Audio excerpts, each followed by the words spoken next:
It is amazing the amount of talented gospel singers that we have in the constituency of Castries Well, Southeast. Mr. Minister, you could tell them they got airplay on Skype.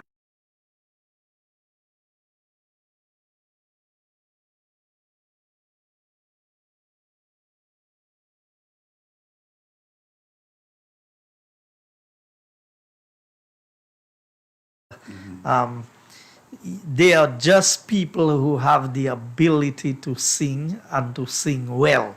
And you know, that is something I've always admired, the person's ability to sing. I think I can speak much better than I can sing. I couldn't sing to save my life. Nevertheless, I do enjoy very good music. And that is why we are building a recording studio in the community of Wavin Poisson. Wow. And we are outfitting it with all the music instruments that are required. So if a band has to play, they have all the instruments right there. And our various artists, not just gospel artists, but all the various singing persons can go in there and get their music recorded right within the recording studio. I must take the opportunity to highlight the PM's speech and the fact that this is a government that believes in prayer. And we don't believe in prayer for political reasons. We believe in prayer because we genuinely believe that you are there because God wants you to be there. And that everything we do is dependent upon God. Amen. I can tell you, we belong to a cabinet where every minister can lead the cabinet in prayers. Unlike other governments I have known that stop prayers in cabinet, we have a government that believes in prayer. We have, and Champagne, you are a champion in this area on your monthly Oh yeah, prayer for the nation. prayer for the nation. Yes. Yeah. And whether we want to accept it or not, prayer plays a very meaningful role in our lives. Yes, it does. We believe in something, we must believe we are created that way. You know what is interesting for me? Before I came, when I decided to come into the political arena, I prayed and I said to God, if I cannot do better than those people who are already there representing, then don't let me win. And that is why I am determined to do the best that I can as long as I am elected to represent the people of Castries Southeast. Because this is not an agreement made with man. This is an agreement made with God. And I said to God, look here, I want to win the elections. But if those who are there can do better than me, because my ultimate goal is what is better for St. Lucia.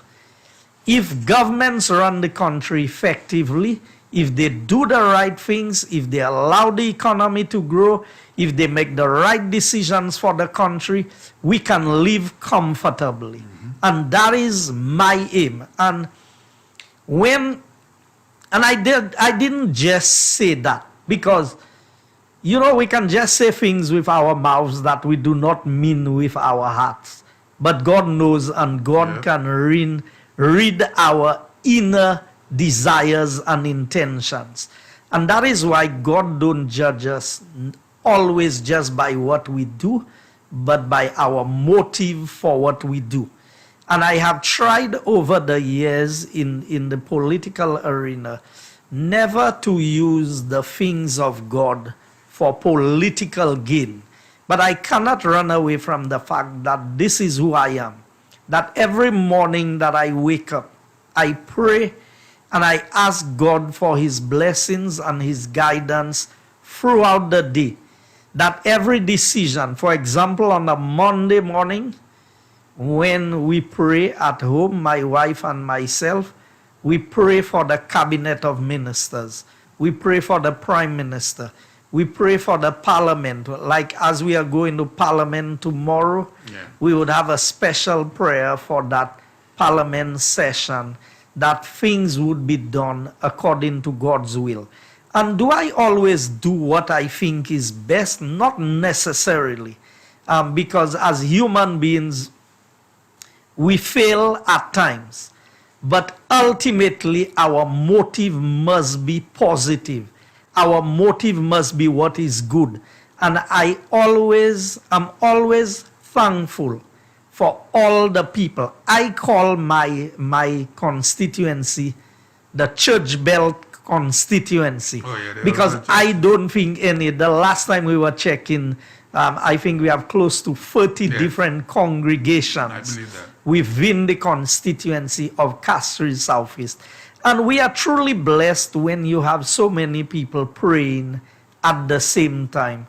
Not necessarily for a political party, but for the government of the day. And I believe if the Labour Party is in office, that the people should pray for them equally, that we should pray for them. But it's kind of difficult when you have to pray for people who don't believe in prayers and who do not acknowledge prayers themselves. But that is just by way of passing. Tonight, I want to highlight a few issues that I think is critical. And usually we come to the point where we've realized what is before us. And you have to ask yourself, after years in government, what do you have to show? How do you operate as a government? What are the things that you have introduced in government that stands out for you? And I remember when I just came into government and we negotiated with the Taiwanese. Today, everybody, including the Labour Party, they are praising the work that the Taiwanese government is doing in St. Lucia. But remember, the Labour Party was very upset with us for breaking diplomatic, well, we did not break diplomatic relations with the Chinese. We established diplomatic relations with the Taiwanese, and then the Chinese said that they are not going to remain. I want St. Lucians to remember what it was like when the Chinese, when we had diplomatic relations with the Chinese. How many jobs did St. Lucians get from the work that was being done through the various Chinese implemented projects in St. Lucia? When we established diplomatic relations with the Taiwanese, one of the things that we negotiated, and I was part of that negotiating team, so I can speak to it directly, was that whatever assistance was given should reach the average St. Lucian. So we were not just focused on the big capital projects, but we started the small projects. And do you know what the Labour Party called these projects? T-Canal. They call it the T-Canal projects. Now, I am putting that in context so that we understand when the Labour Party speaks about loving the Malawi or being gouvernement Malawi, I want the people of St. Lucia to understand what the term gouvernement Malawi means to them. It means keeping you poor for the rest of your life. Because if that is what they are the government of, and they always want to be in office, then obviously they have to keep you poor. Yep, means you only governing poor people, because we say gouvernement. That's so. I am saying this so that I will give some stats tonight, and I want the people of St. Lucia to understand. And anybody who can prove that what I'm saying is not so, when we open the lines, I want to challenge them to call me and highlight that what I am saying is not so. So we look at what they call the T-Canal projects. The T-Canal projects was designed specifically to allow the average person who in their lifetime would never get a job from government, would never know what it is to sign a contract and get a check from the treasury of St. Lucia. We created an opportunity for these people that they never had before. And I am proud of the fact that it is under the United Workers' Party government that the most persons were employed in terms of small projects and contracts issued by the government. Now we call it the CDP, Community Development Project. But a lot of these little contractors who started with CDP have now graduated and are now doing projects with the Ministry of Infrastructure, with the Ministry of Education, and various, maybe the SSDF and different departments of government, because we gave them an opportunity. I remember one major contractor saying to me, you know what? Fellas who used to work for me, now you make them contractors, and I can't even get fellas to work for me.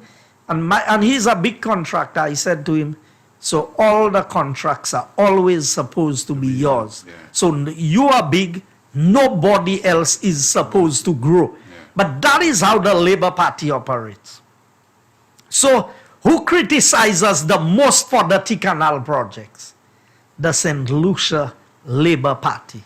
Now you, the people of St. Lucia, I want you to ask yourself, if this is a government that is for you, you have more of the average people than you have the big contractors in St. Lucia. Why would they criticize and call what we were doing for you gouvernement T-Canal? And I am proud to be part of a government that looks out for the average St. Lucian. What else did we do? We introduced the PPP arrangement, public-private partnership. There was a little bit of that happening, but not to the extent that we have seen it grown during the time. Yes, they did a few projects with NIPRO, but NIPRO was under the BOLT arrangement. But what we introduced and what we propelled forward, because it was already being practiced in other parts of the world, was that with the PPP, where you have the public person, the government coming together with a private sector person and developing a project that is beneficial both to the government and to the individual. So in these PPP arrangements, we have, it's public-private partnership. Who better for the government to partner with than the people of St. Lucia? And this government has the record of giving the most work to contractors in St. Lucia as opposed to foreign contractors. So I saw the Labour Party criticizing a reverend or a priest from a church. Yeah. I will come to this if time permits me. I don't have time here. You know, that level of disrespect that we see perpetuated by the leadership of the Labour Party and not for once condemned. But that we will deal with. I was talking about the PPP arrangement. We've had the opportunity to develop that program. The direct design, finance, construct projects. They criticize us for it. Yet still, when they came into government, they realized the benefits of it, and they did more direct design, finance, construct projects than we did, that we are now paying the loans for their design, finance, construct projects. But that is how you develop.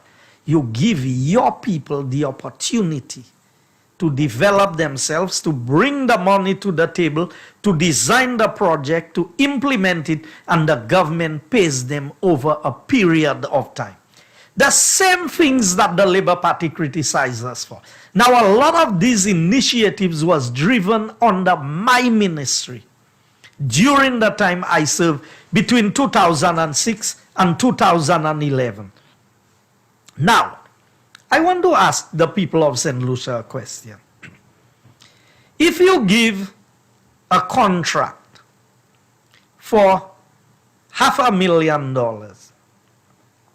There's a possibility, isn't there a greater possibility that you can get some kickback from somebody who give a $500,000 project as opposed to somebody who give a $5,000, $10,000 or $20,000 project? Absolutely. Because when you give somebody a $10,000 project, if they manage the project very well, they may make about $2,500 profit. And they would have to be very good in managing the project. Yeah. So you think somebody who make $2,500, you can go and ask them for something on this? So when they criticize us for cutting up projects into smaller packages, if we were about making bubbles, we would try to make all the projects into big projects. That's right. So who is more likely to make the bubble? And that's why I want them to release the Linguist report, because now it is officially in St. Lucia. It is there? It is there. Oh boy. It is there. I want it to be released so that the people of St. Lucia can see for themselves. Who has the access of it? Is The it Attorney government? General. The Attorney General. The Attorney General. All right. It's with the Attorney General. So, we have developed the art of sharing the wealth in St. Lucia. That is what you do when you're in government. You create an enabling environment for your people to do well. And one of the ministers that stands out, not just one, but I want to highlight these ministers. You see Minister Bradley Felix and what he has done in commerce. The leader of the opposition today was Minister of Commerce for maybe two terms. I bet you Minister Bradley has done more for the business community in St. Lucia in 4 years than Philip J. Pierre did in 9 or 10 years as minister. The average St. Lucian who starts a small business tomorrow through the initiatives brought to cabinet by Minister Bradley and his ministry can now benefit from concessions that the big businesses get. Another minister who has done very well in that area is Minister Dominic, and what he has done in the tourism sector and created a level playing field. You know, when the Labour Party was in government, they tell you we are against St. Lucians, but all of their policies show that they are the ones who are against St. Lucians. So they introduced a policy where if you spend in $5 million in a hotel development, you would get incentives up to maybe 25 or 50%, 25%, 50%. If you spend in up to 10 million, you're going to get 50%. But if you spend in 100 million, you will get 100%. Yet all competing in the same environment. Minister Dominic has come in and has created an environment where if you are doing bed and breakfast, you are entitled to the same concessions that Sandals or anybody else will get. So who is more for the ordinary St. Lucian to succeed? It is this UWP government and the policies, because I want people to understand.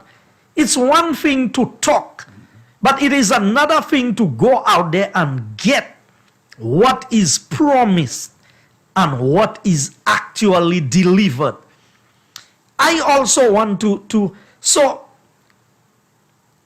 the Labour Party gave only their friends and their big friends. And there was a time in St. Lucia when you would see only one set of trucks in the country, and that was Renault.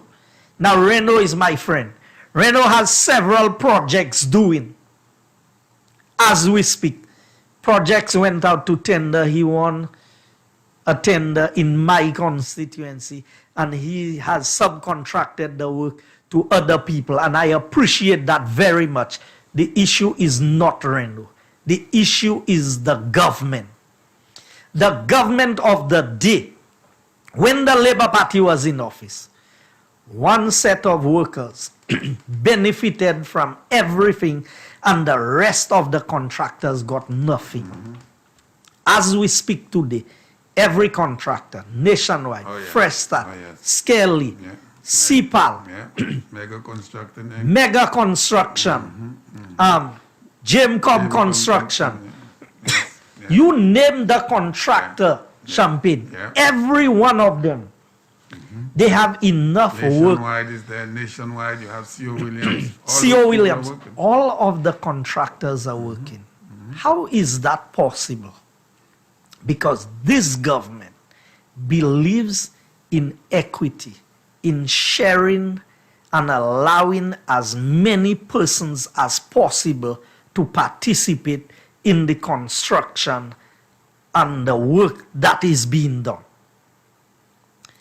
The last term in office, we saw that while one contractor got both small and large jobs, under this government, the work is shared. Those who can handle the big contracts get the big contracts. Those who can bring financing to the table, they get the design, finance, construct projects. Those who maybe cannot even prepare a tender, they are issued small projects on the CDP, on the desilting, and on the various projects. And anybody can go. Get a printout from the ministry, from the treasury, and see who has created more jobs for more people in this country. Now, I also want to say here, I heard a contractor brought in a half container of red shirts on the island. I've heard about that.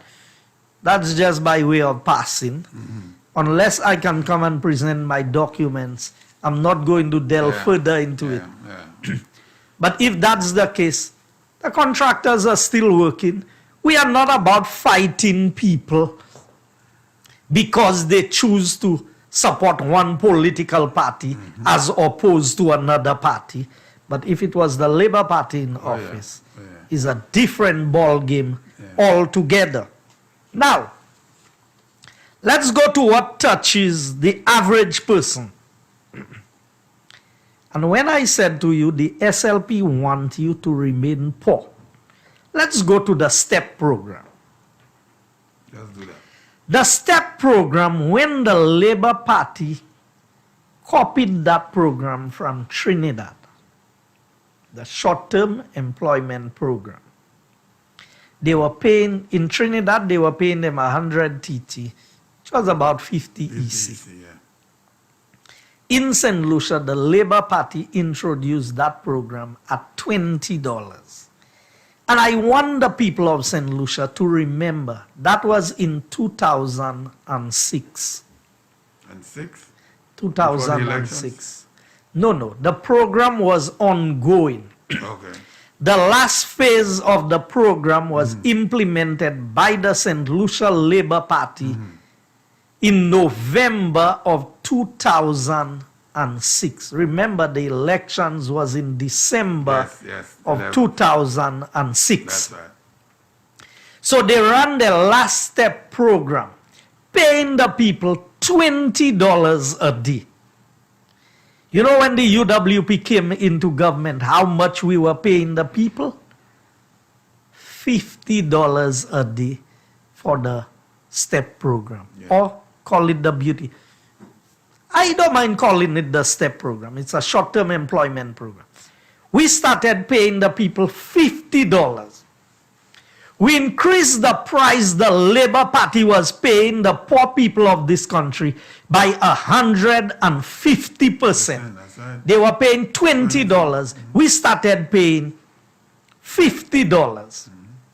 Now, the people of St. Lucia who think that the Labour Party is for them, I want them to dispute what I'm saying there. I want them to call the show tonight and prove that what I'm saying there is not so. When the Labour Party, we lost the elections in 2011. So we ran that program for the entire 5 years at $50.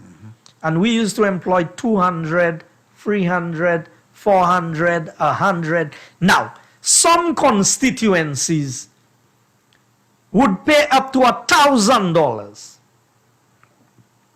per person. So they would reduce, so they would not do it per day. In my constituency, I do $50 a day for 10 days. In some constituencies, they give you a small job, you can do it in a week, they have a specific price. They would measure the works and determine. The Labour Party came back in 2011. What did they do? You think they were for the poor people? This is what they did. They could not reduce the price because it would look too bad for them to reduce the price. So they reduced the number of days. So instead of the 10 days, which was the minimum we were doing per person, was $500. Yes, yes. You know what they did? They brought it down to 7 days, which made it $350. And you had to get a card and go to some ATM or something and collect your money. I remember that, yes. Okay?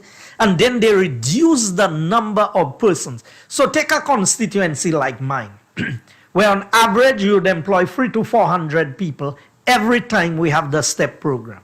You know what they brought it down to? 100 persons. From the 400? Yes. Wow. So ask yourself, and I wonder people of my constituency, if what I'm saying there is not so, challenge me on it. I want anybody in any corner of St. Lucia to challenge me on what I'm saying. So when I tell you the Labour Party is against the people of St. Lucia and everything that will benefit the people. So in essence, when we were spending $200,000 in my constituency on a stimulus program, the SLP was spending $35,000. Wow. Wow. What a decline. From 200,000 to 35,000. That's 100 people. Less. 100 people at $350. Go and check it. And you would see. So UWP So, would... Minister, let me interject there for a minute because I want to...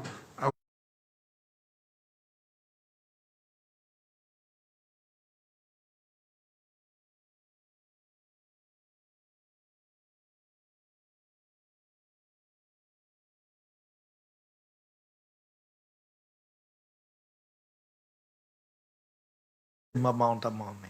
What I'm trying to say is there were less people, but the same money was there. No. Okay. That is where the Labour Party could not manage the economy, so they could not raise the money that was required. My goodness.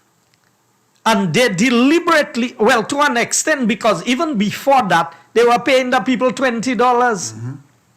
So how could a UWP government from 2006 to 2011, even in the midst of a financial crisis, be able to run a stimulus program where they were paying people $50 a day for a minimum of 10 days, and the Labour Party prior to that was only paying people $20 a day, came back in 2011, promised better, promised more jobs, yet reduced the number of people in my constituency from 400 to 100 and reduced the number of days from 10 to 7.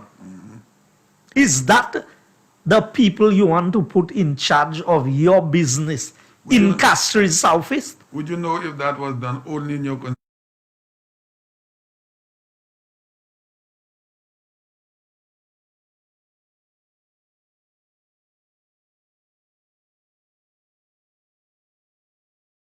So 7 days at $50 multiplied by 100 persons, the SLP would spend $35,000.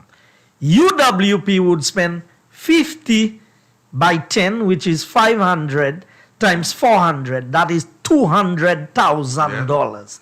So if I did stimulus 3 times for the year, that is $600,000. And sometimes we would do it twice for the year. So I'd rather go on the lower figure because I don't want nobody to say, oh, you come in and give. So if we did stimulus twice for the year, that is $400,000. If the Labour Party did it 3 times for the year, at the 45,000, it would be 105,000. Yes.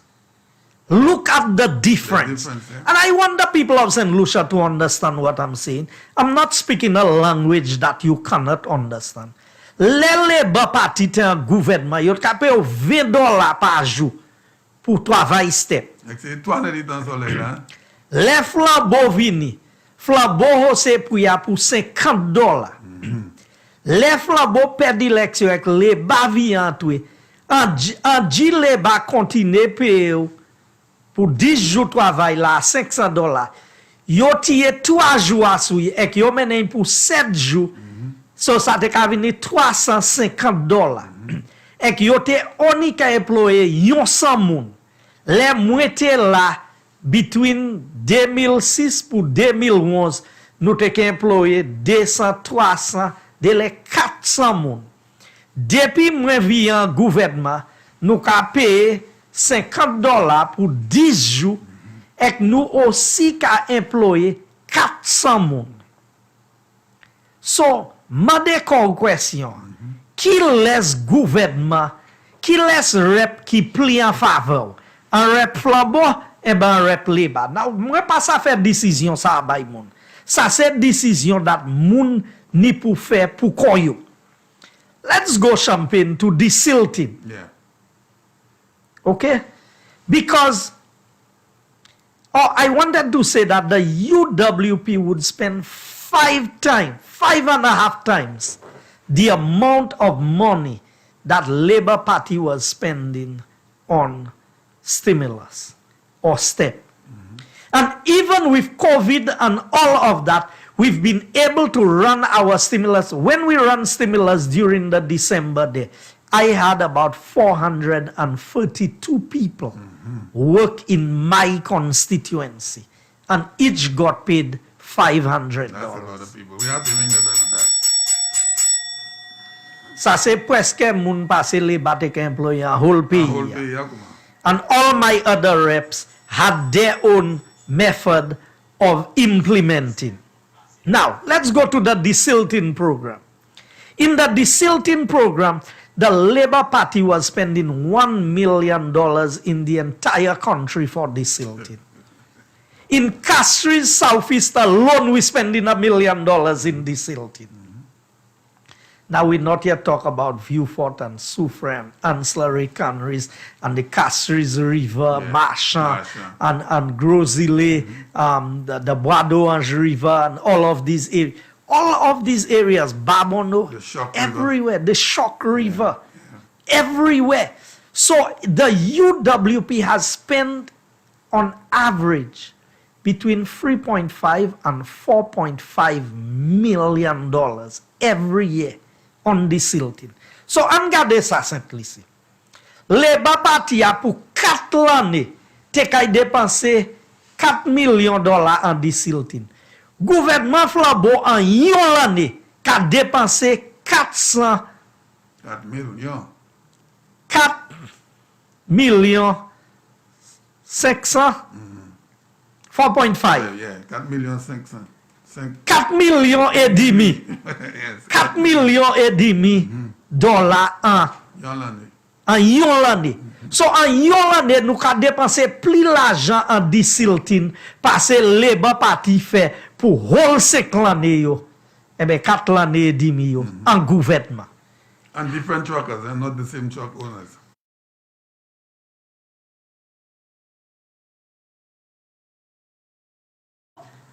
I want St. Lucia to understand. These are the people coming to you and trying to tell you they are the government that's for you. I want one of them to challenge me on what I have presented here. Now, the Labour Party is playing very dirty politics, which I do not want to go down the road of what the Labour Party is doing. And communities are getting fed up of the lies of the St. Lucia Labour Party. But I will come to this. the level of politics that is brought by the Labour Party in Castries Southeast is the lowest level politics we've had in this constituency over any period of time. I think the Labour Party candidate is a madman. Yeah. That's my honest opinion. You know, the Bible says, better to live in a corner of the roof than to share a house with a quarrelsome wife. A nagging wife. A nagging wife. That's right. Well, a number of Labour Party supporters have described the Labour Party candidate as nagging. His own supporters. His own supporters. Wow. And it's no joke. I didn't come here to talk about Yes. my opponent. I'm talking about the Labour Party and what they are doing. Everywhere the Labour Party goes, they are saying Guy is not good. That is, they cannot tell the people what they will do, how they will do it differently. And I'm coming to that because they say they go and give people money. But you first must have money to be able to give. That's right. Because you're not picking that like leaves on a tree. That's right. But there was an issue that took place in a community in my constituency that I got to learn about. And somebody from the Labour Party put a post. And you know what? The people of the constituency are irate about what is happening and how their community is being highlighted. Because there seemed to have been a dispute between two contractors, and I think one of them called the police. Because if there's a dispute, before people go into a fight, or you introduce, Get the law. you get the law, Yeah. and you get them to introduce.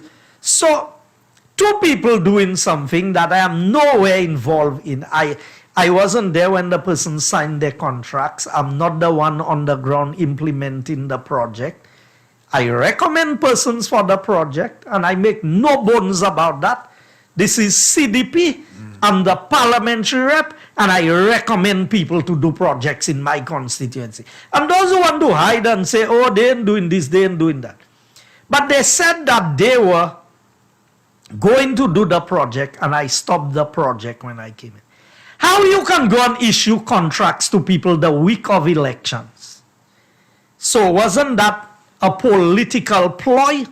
And who was issuing the contract?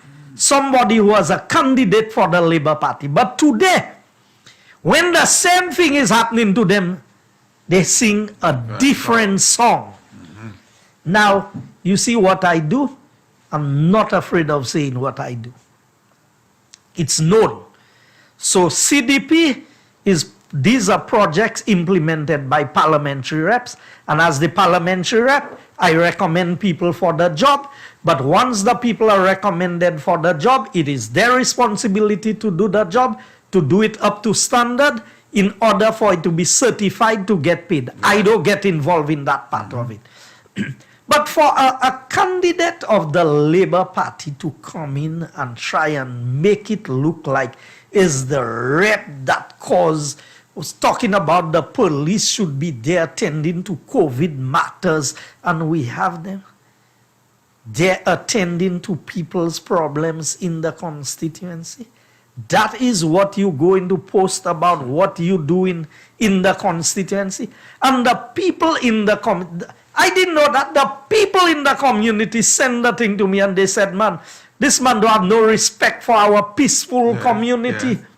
Because if you have a dispute, you have to bring in the law. That's what you have to call the police. That's my way of passing. Yeah. I want to highlight something about View 4. Now, No, but your candidate is very, very, how they call him? How the Labour Party's own supporters call him a nagging wife? boy, he's not a wife, so I don't know. I mean, I cannot. Champagne, I told you some time ago, I have a development plan from 1977. And I want the people of St. Lucia to see. St. Lucia's national plan. Now, that was done by a UWP government. And it highlights a number of things: urban development, mixed agriculture, agriculture and expansion, forest expansion, special conservation areas, forest reserves, existing and proposed industrial development, existing and proposed tourism development. I mean, This is the 1977, yes. and that was well so preserved. Why you got that? My goodness. Let me tell you, they are very strong supporters of the UWP. Yeah. You will be amazed at the resources that are available to us. And so, I don't want to go into all of the details, but I also have St. Lucia's National Plan. Now, I have said that before, and I need to highlight that again, that the UWP has always had a plan. Remember, we came out with the Quadrant Development Plan between 2006 and 2011. Yes, That was on the previous UWP administrations. Medium-term development strategy, Nututasam is the theme, 2020 to 2023. We didn't know there would be COVID. That's right. We developed a plan for St. Lucia. And I want persons to understand what we are dealing with here. Because I want the Labour Party to show me I have gone through, and there may be things that I don't know. So if they have a development plan, I want them to put out the development plan. Now, I will read 2 paragraphs from this book for you on page 29.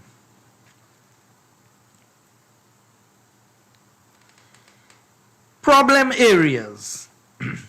Under 5.1.10, it says, many problems inevitably emerge with entry into new fields of economic activity, and such is the case with manufacturing industry in St. Lucia.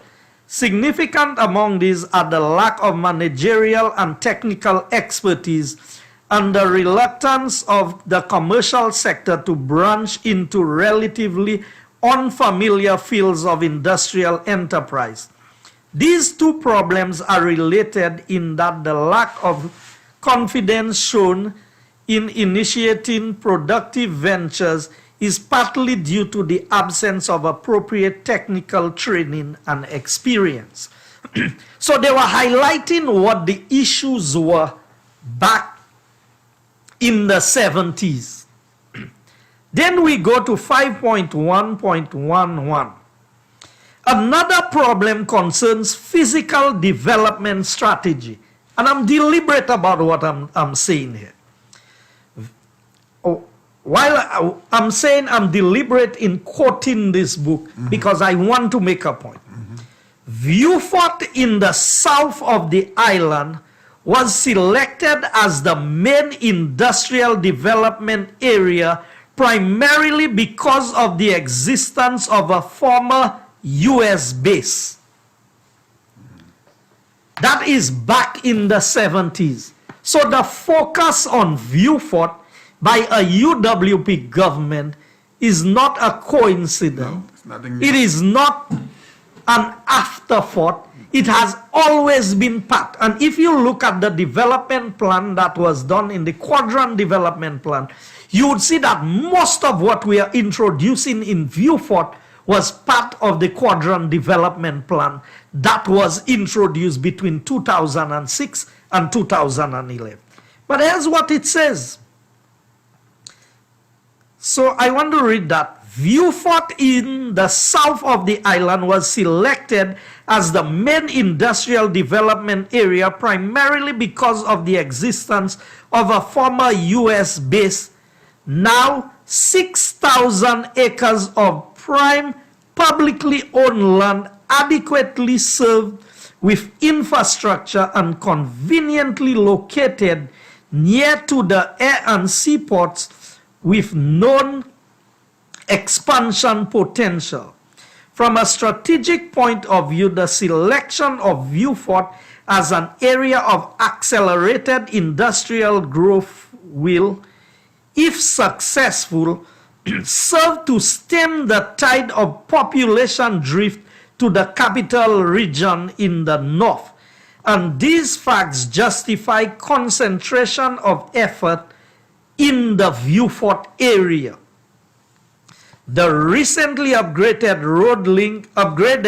road link between Vieux Fort and Castries has vastly improved communication between the two centers.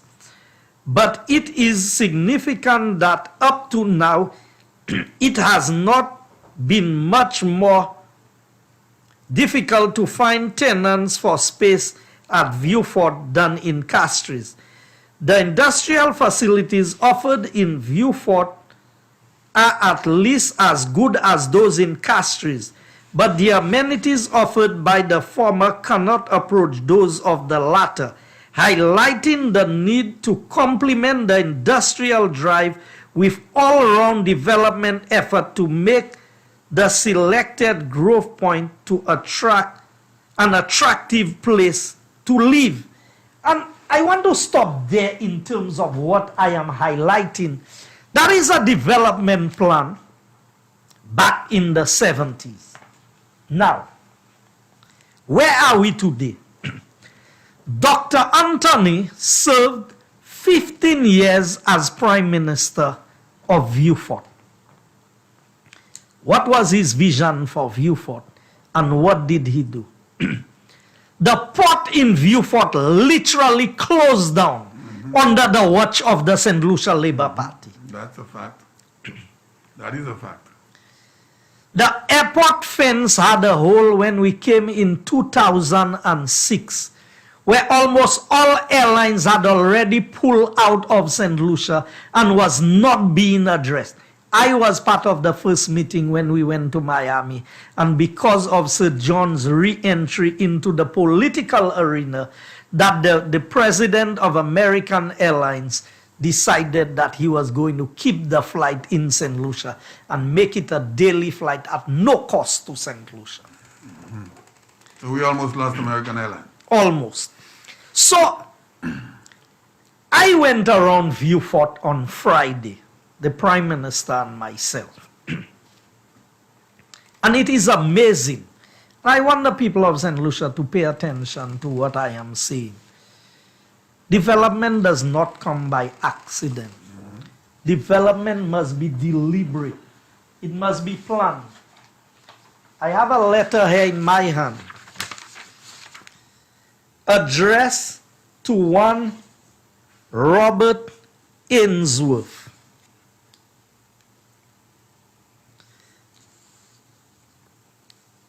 This is the letter from the office of the Prime Minister. I want to show. Which Prime Minister? I will show you. Okay. I want to show the signature. This is the signature page of the letter. Okay, so we know which signature. Dr. Kennedy Anthony, Prime Minister and Minister of Finance, Economic Affairs, Planning, and Social Security, and copied to Mr. Peter I. Foster, QC, Attorney at Law. And I want to read a couple sections in this. So here's what it says.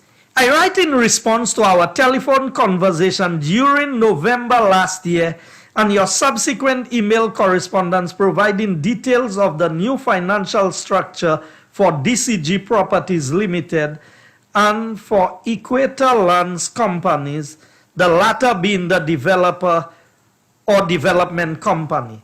I also write in response to our meeting later in London in December, at which you gave me a draft document that illustrates your development plans for Pralin Bay and Top of the Morn. During our discussions, you have outlined that you and your partners will purchase the parcel of land that comprise the La Paradis properties at Pralin and thereon create a hotel and residential development second to none seen in this part of the Caribbean. I will include the concept details in your, it will include the concept details in your brochure, inclusive of a very high-end boutique hotel and residential properties. This development will be in the region of 800 million United States dollars. So that's one.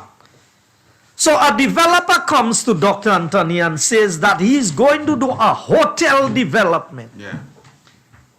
800 million US dollars. Now think of it. The Sandals property that was taken to court and has been put on hold, the Beaches property that was being developed there, was what, 200 million? 200 million, yeah. So think of a development. What was the cost of the last hotel that was built there? Royalton? Royalton.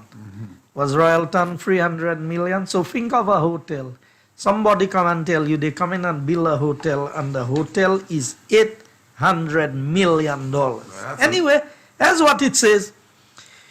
You would also acquire, so that's Dr. Anthony writing to the developer. Proposed developer. So he's saying you would also acquire by lease or purchase lands primarily in the south of the island, measuring approximately 1,000 acres to construct a manufacturing plant we spoke of.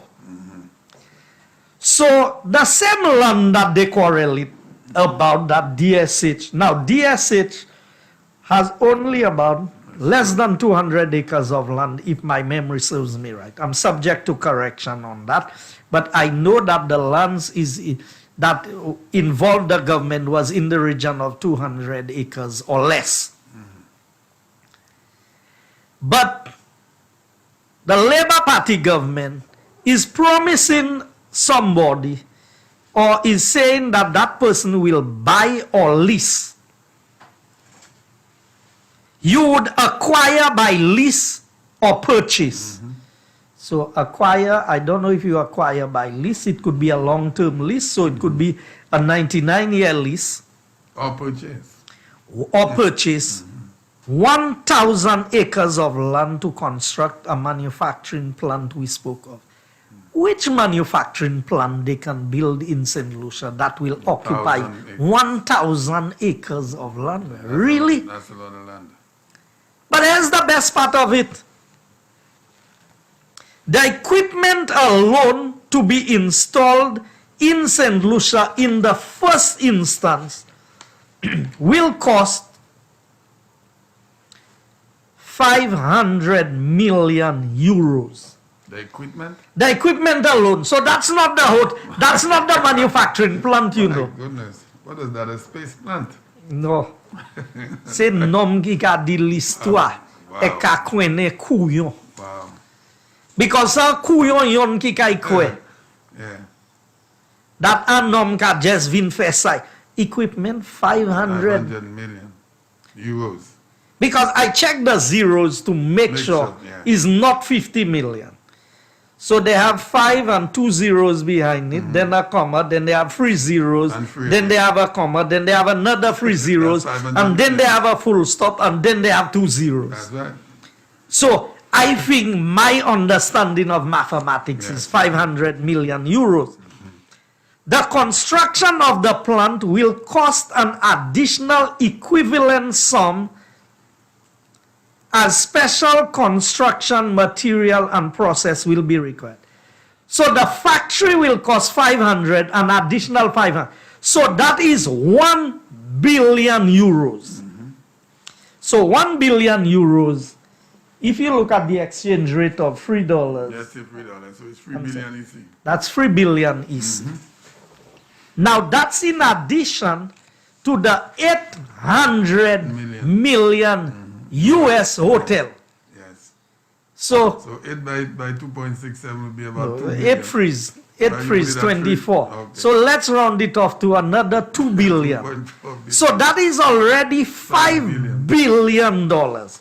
But you criticize DSH and you say, who come in and spend $3 billion in a development in St. Lucia? But you believe that. The employment creation in the first instance will be at least 5,000 jobs and will increase substantially as the project unfolds throughout the island. You have further stated that you are ready to commence this development within the next couple of months. That was February 9th, 2016.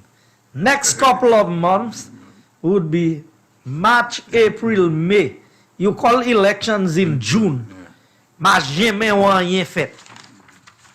Now, hear that?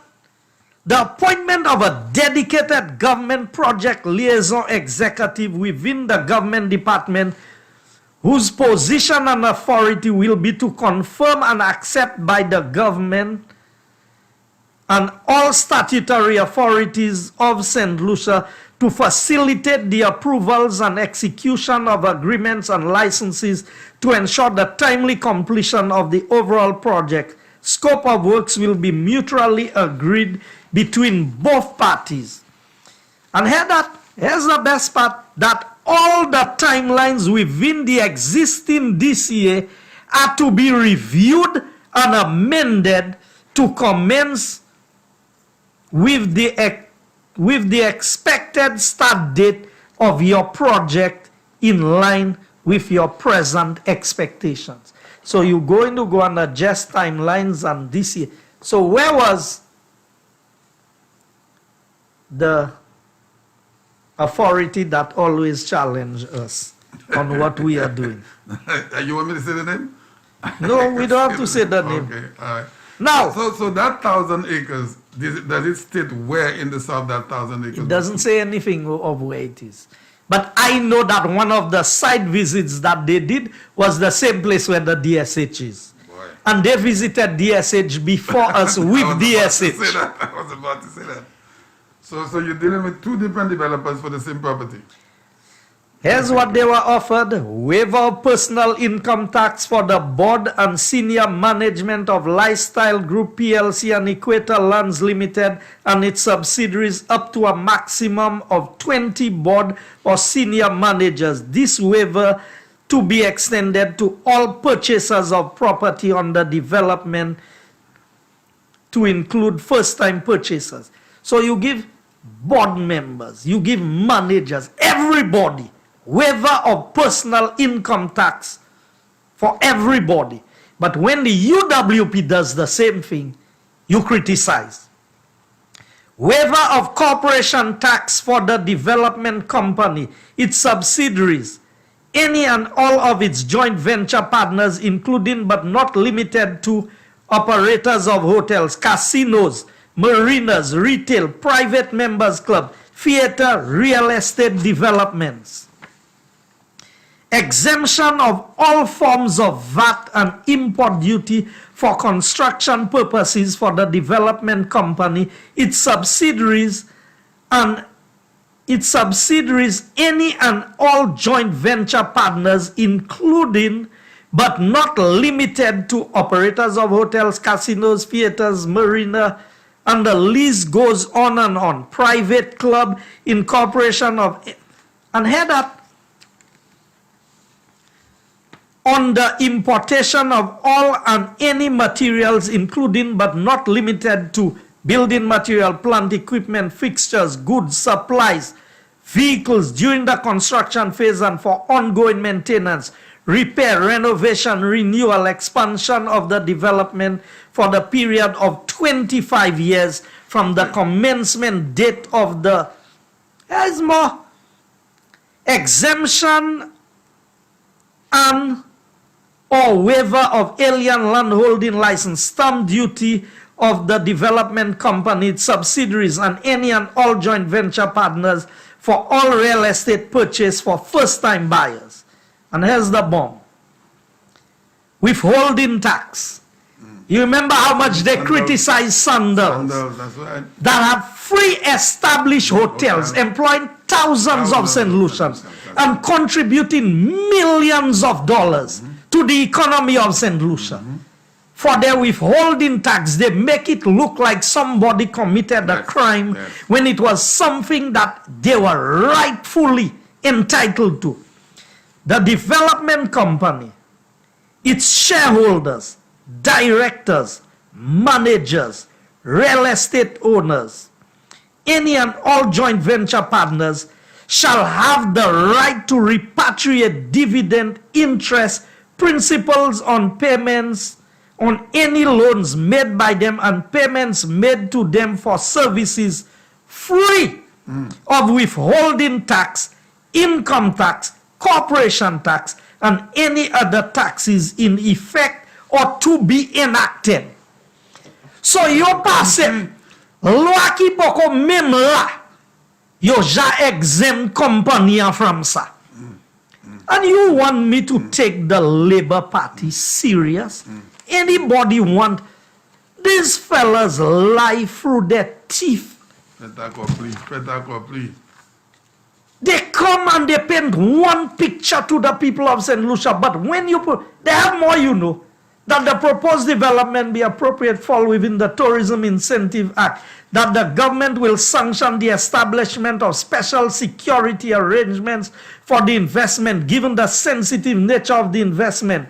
Port of entry status, the development company will provide facilities for the establishment of a permanent customs and immigration office for the facility.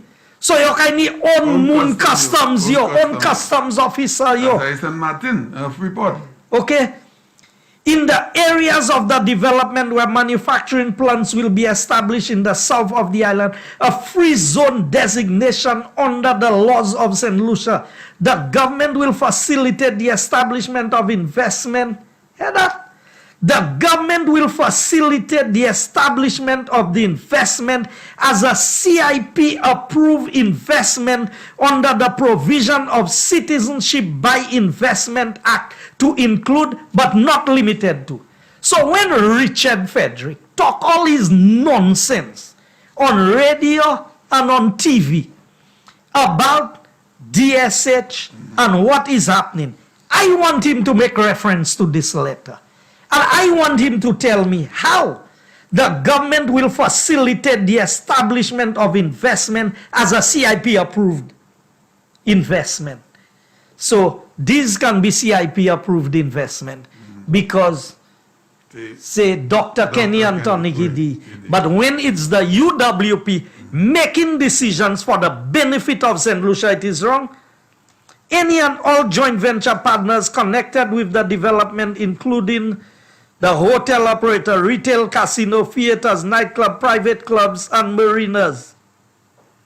Any and all users of the development, work permits, the developers, directors, shareholders, and senior management together with the same and any and all joint venture partners be exempt from the requirements for work permit and fees once the ratio of non-nationals to nationals is 20 to 80.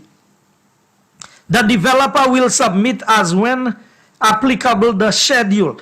Now, there is a section of that I was looking for.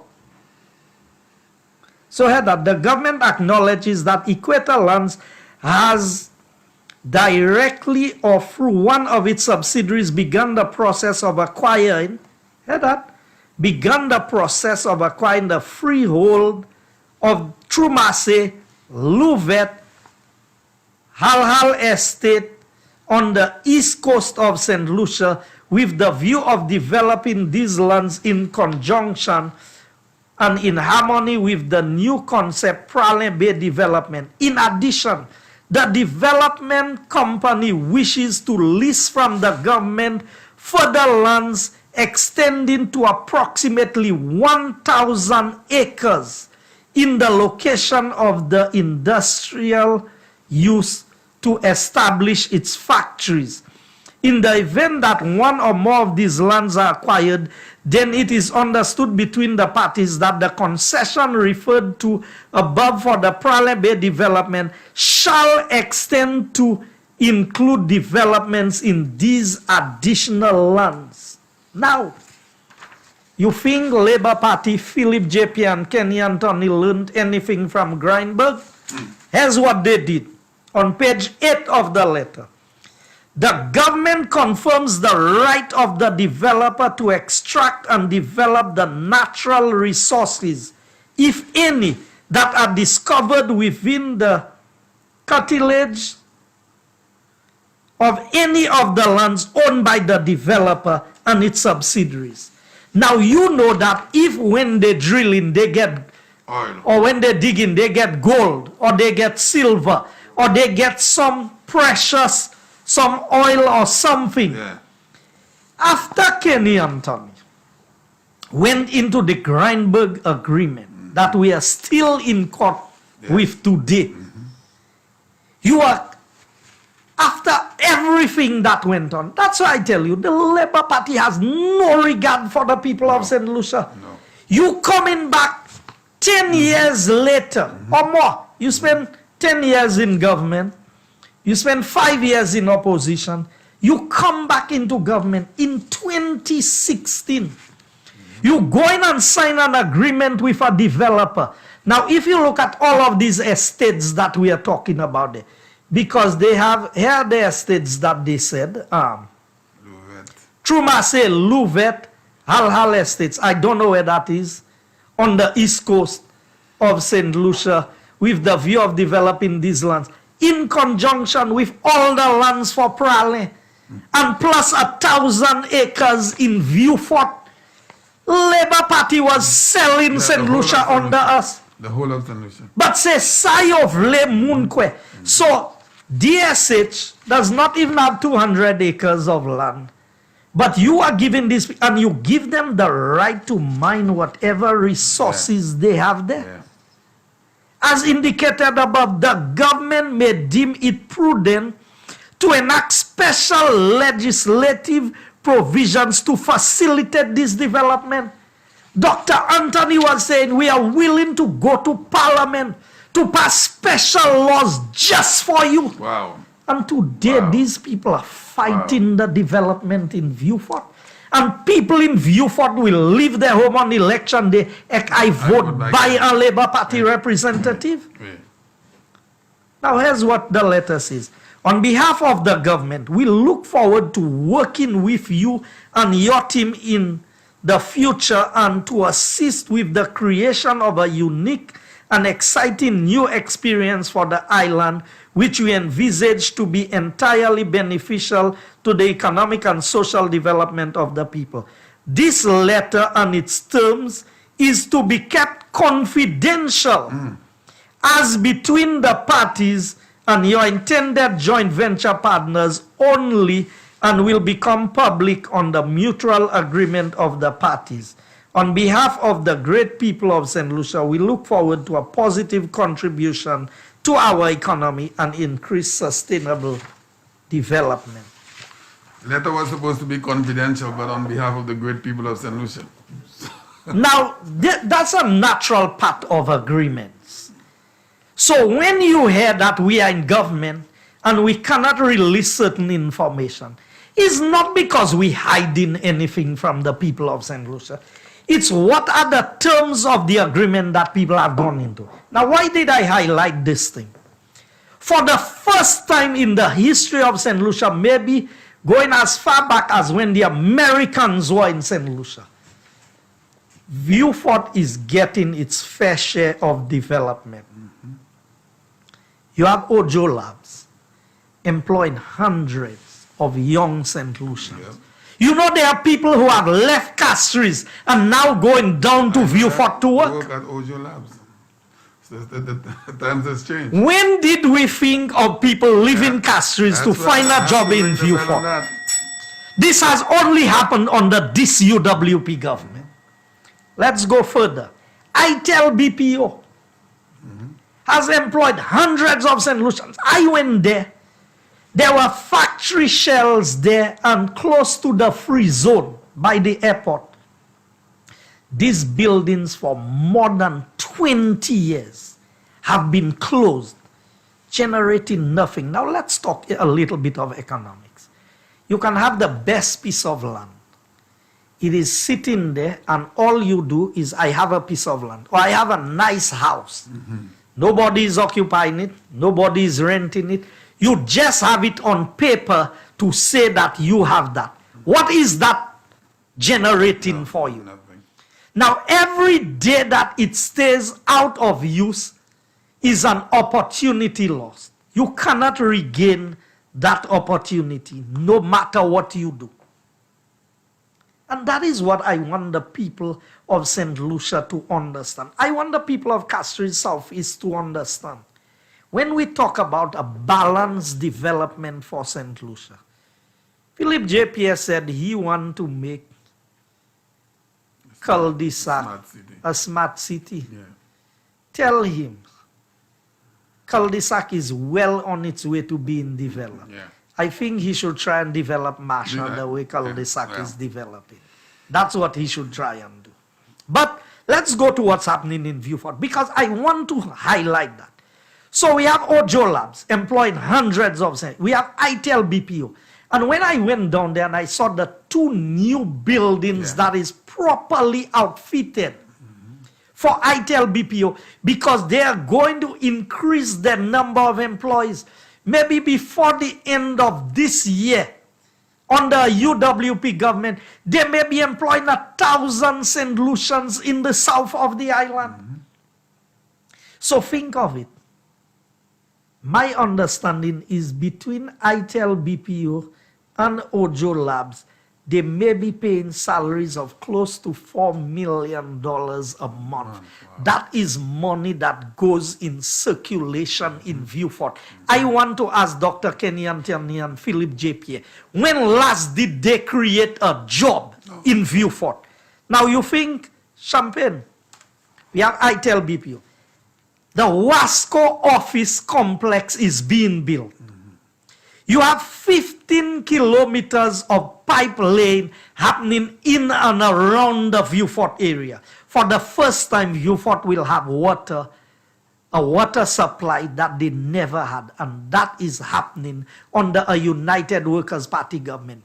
15 years of Alva Baptist, Musa, and Kenny as reps of Viewfort North, Viewfort South, and Labrie could not bring water. The water project was in Grace in Viewfort.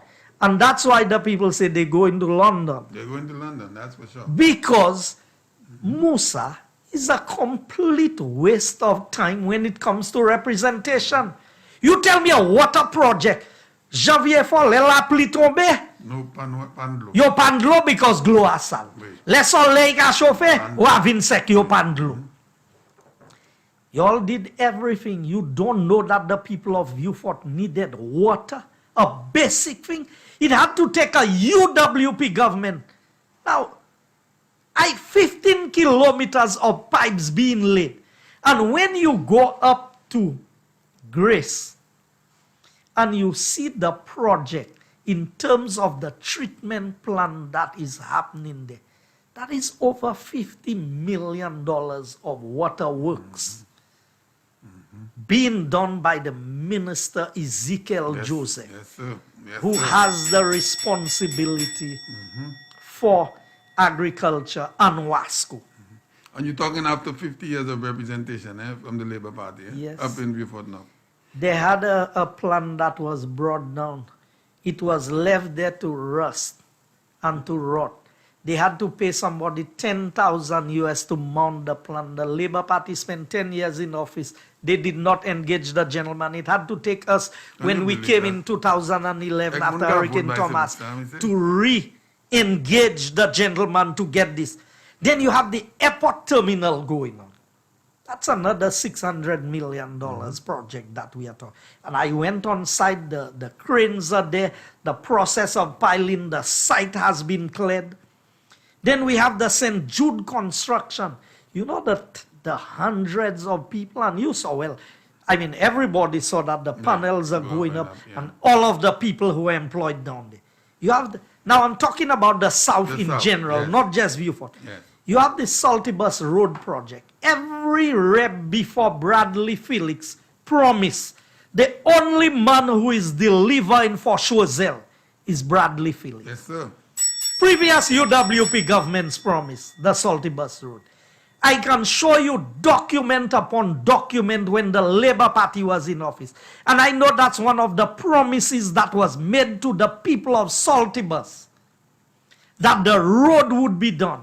The Labour Party spent 15 years in office. The Salty Bus Road was not done. And under Minister Bradley Felix, in less than 5 years, Salty Bus is getting a world-class Now, on that carpet same road, road. on that same road, I have a video on my phone with the opposition leader, Philippe Pierre, as Minister of Infrastructure, stating that $400,000 will be established for potholing.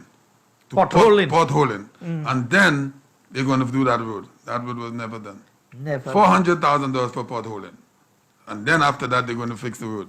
It was never done. The last set of works, I think, that was really done there, we did the Jetwin Road when Rufus was the representative, and we did some drainage on the main Salty Bus Road. But I go down Park Estate Road. And Park Estate Road has direct connection with Dr. Kenny Anthony. They did the drains way back and they left the road. If you see that nice piece of work Minister Bradley is doing on the Park Estate Road. And we did visit some families down there. I don't remember the name of the family now, but an elderly gentleman who was the principal of the school at some point in time. I was very happy to visit them, and I want to assure them that their road, the road Bradley is doing a very nice work down there with the Park Estate Road. And those of us who know the story of the Devil's Bridge, the Devil's Bridge is along that same Park Estate Road. Now I'm talking about the South Still Health Center being built in Micoud. Oh, yeah. Then you have the new block for the Micoud Secondary School. Then you have the Deriso playing field that was done in PM's constituency with the artificial surface. Then you have the Micoud playing field also getting an artificial surface. Almost done, yes. Then you have, well, when we talk about it, for roads, we can just say is roads. Oh, yeah. Everywhere you pass is roads. We know the first set of roads that was done by PM set the pattern and the standard. And whether you go north, south, east, and west. Oh, when I went through Minister Gill's constituency and I saw the number of concrete roads that are being done in the community of Micoud. When you put Micoud North and Micoud South together, I don't think at any other point in history that we have seen so much work happening at the same time within the constituencies of Micoud North and Micoud South. And the Alan Shasney Drive, that is not something that came about this year. That, you're talking 2018 early. 2016, 2017. Yes. Early. Or mid Now, 2017. all of that, I have not mentioned DSH. And I left DSH for last deliberately because when they think that all we are banking on is DSH project, I am on the record as saying, anything that Teo Hakim builds in St. Lucia, he cannot take it on his back and go. That's true. Today, as we speak, they can say what they want. There are still people employed on DSH every fortnight and every month getting a salary. Yeah. Prior to DSH coming there, who was getting a salary for anything that was happening on the land down there?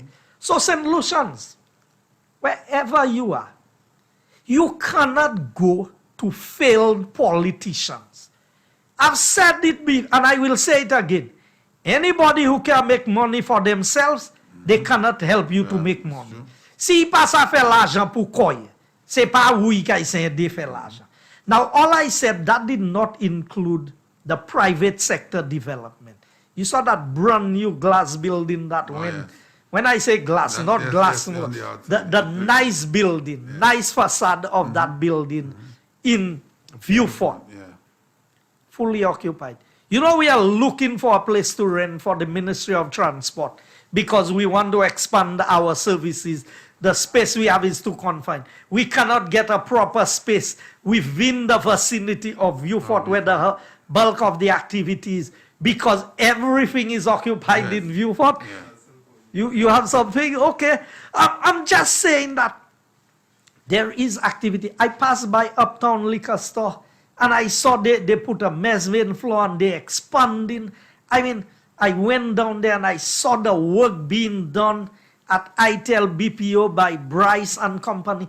Then I have not spoken about that major warehouse facility for the expansion of the Windward and Leeward Brewery. Right. And what Bryce himself is doing down there in terms of expansion. So Viewfort is definitely taking off as far as development is concerned. There's also a development that Dyer is going to put up right there adjacent to Coconut Bay. To Coconut Bay. Yeah. And then I don't select projects, you know, the projects being done by True Value down there, the housing developments in the area. Private sector development is taking place. Then when I went down there and I saw what St. Lou is doing in terms of local furniture cupboards and kitchen cupboards, custom made, the same things that you are getting, you can go and buy at Home Depot in Miami. You can get the same things in St. Lucia, custom made. You know, life is so unpredictable. 10, 15, 20 years ago, you have buses, people getting out of you for early morning to come to Castries to work. Now you have a reverse of that, you know. And it's going to continue because all of the development that's going on down there, you have a reverse. People will leave Castries to go to Beaufort to work.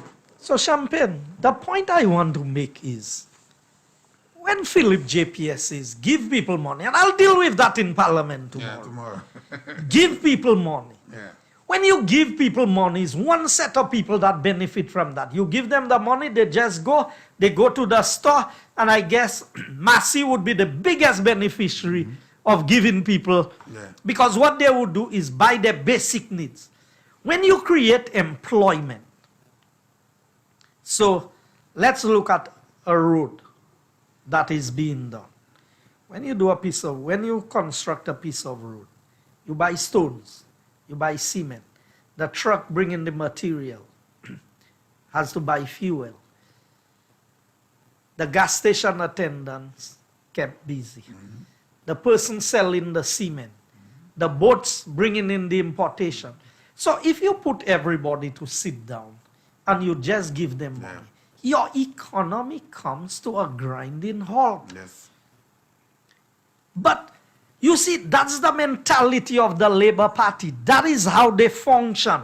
And they cannot help themselves because they don't know how the economy works. So how can they guide an economy? You wonder why they couldn't raise money when they were in government? So when I look at what Prime Minister Alan Chastanet has done, let me tell you, how do you create wealth? You have to create an enabling environment for things to grow. What you have can just be its present value. And if it is something that the value appreciates, then it will go up over time. Or it can depreciate in the case of a vehicle. You buy a vehicle today, tomorrow the value is less. You buy land today, the land value will go up. Now, I have not touched housing. I'm going to come to that to show you the cases we went to court with, how much money we paid to lawyers, and how much the courts charge us because of the bad management of the Labour Party. But we are now getting housing in motion where more St. Lucians will get access to land than any other period of time. And I did not even talk about the housing project in PM's constituency that was done by Invest St. Lucia. You see how many houses being built in the community of Forest. Have you gone to shock to see that development that we are doing there? And all of the places throughout the length and breadth of St. Lucia, the Talvan housing project has started, and that is going on very well in the community of Babono. So even if you have 10 acres of land, and you there, and this land is producing nothing. It doesn't have a mango tree, it doesn't have a banana tree. You're not leasing it, you're not allowing somebody to work it. That land is just sitting there, not generating anything. That is why when we look at what is happening, you need a catalyst for development. So that's why when you build malls, when you build a Walmart in the US, other things develop around it. You need a main tenant to draw other people. Yeah. So if you look at Sunny Acres, you look at the mall there. If you take out the supermarket from there, it kills the business of the mall because people may not come there. And everybody who travels and see these things, every major development wants one or two key Yeah. players You need an eye catcher. to draw people to them. That is what I saw DSH as. I saw DSH as a catalyst to encourage the development. So the fact that you have a horse racing track, take the horse racing track and go anywhere with it. He has to leave it there. If he doesn't want to operate it, we can find other uses for it. Yeah. But I know that the horses that are there are being fed. Somebody have to take care of them. The lawns are being maintained. The buildings are being kept. St. Lucians are employed. And once we get over this COVID situation that we have there. Now you realize I have not spoken a lot about COVID because No. I'm reserving enough for fuel tomorrow. for Parliament tomorrow. Yeah. I think I have done quite a bit of talking. I want St. Lucians to understand where we are. We have a plan. We are developing this country from every corner Every angle, that's right. of the country. We are not selecting one area. From Grosile in the north to Viewfort in the south. From Babono in the east. Yes. No, I don't want to say Babono in the east. I want to say Castries southeast. Yes. To Soufre. Or Dennery in the east Yeah. to Soufre, On the west. Castries, Ancillary on the west Yes. side. You cannot go somewhere in St. Lucia today and not see something going on. that has been done That is right. by the United Workers' Party government. And you know why we've achieved all of that? Because we have a leader in this country that the world respects. That's right. We have a leader who has influence. We have a leader who was able to get St. Lucia's financial house in order Yes. so that we could raise the necessary money to keep things afloat. Things are not where we want it to be. But I think that this government is going to keep it going at the rate that it needs to survive COVID. And then we will see the takeoff because we are building while we are dealing with COVID. Yeah. I think we can open the lines. Yes, and take before a we few open the calls. line, I just want to ask you, Mr. Minister, how pleased were you when you saw that first cladding being erected up there on the St. Jude's Hospital? I'm happy you asked this question because I saw some foolish comments. People need to understand. Before you talk about things, do your research. We call it cladding just so that people understand what we are doing. But what we are doing is a new technology in building. So sometimes after you put blocks, you put a cladding for the block. Or sometimes for example, I built my house with blocks, but I always like a wooden house. So for the front of my house, I bought local boards and I wanted a rustic look. So what I did was I used the local boards and I clad the house. So that now anybody looking at it would not know on the inside these blocks. Yeah. They would just see so that is not what is happening at the hospital. The hospital, we have used a new technology that helps to regulate the temperature inside the building. So your cost of running AC is going to be lower. Okay. The chances of mold infestation will be reduced. I cannot say eliminated. I don't know. We are testing the technology there. Yeah. All of the data is showing that it would work. It's also fire resistant. So when they talk about what was burnt in England, and we yes, introducing yes, these same yes. things, people need to understand. Then the maintenance is cheaper because you don't have to be painting. Painting all the It is a permanent That's right. color that is built into the material, and anybody can go down there. So you have steel frames. It's a galvanized metal frame that you have there. So it's built to resist, and they are putting some wedges between each of them so that it can withstand a certain magnitude of earthquake. Because remember, we are building resilience. And I want the people to understand, we are not repaying St. Jude's. We are building a brand new hospital. That's right. A hospital that is bigger than OKEU in terms of square footage. And that's outside of the existing buildings of St. Jude. I'm talking about the new footprint. And I will come to discuss that in greater detail.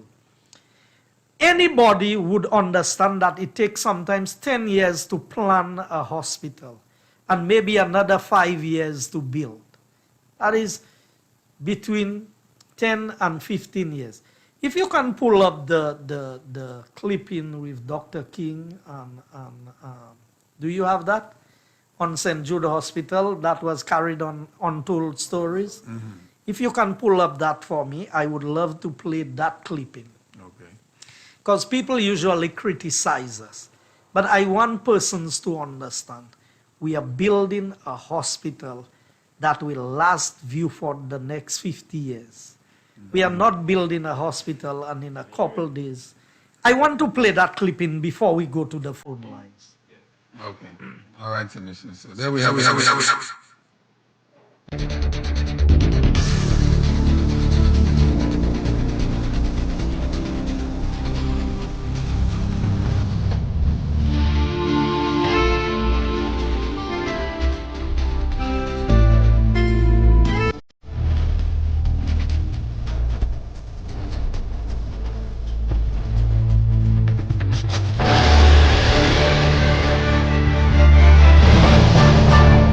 When the news came that the construction process will be halted and an audit will be conducted, what were your thoughts?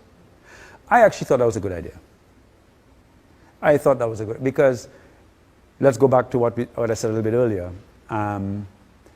In fact, I wish that Dr. Anthony had done that when he had taken over, I think, in 2011, because to continue in the same vein would be to continue the same process that puts us in the trouble that we're in.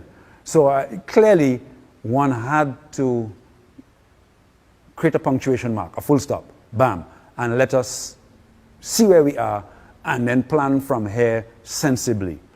Did you agree with the project being stopped and an audit being conducted? It is clear from reading the report that Minister Guy Joseph has been vindicated in relation to his decision to stop the project and to have that review. The technical audit conducted by FDL Consult determined that out of the 25 buildings which form the facility, most are only 50% complete, except for the ambulance bay and the morgue. The report also determined that most of the emails on behalf of the government of St. Lucia, through the project manager, circumvented the government email server and were instead transmitted from the private email of Shanta King. Retrieval of these emails to validate transactions was therefore impossible.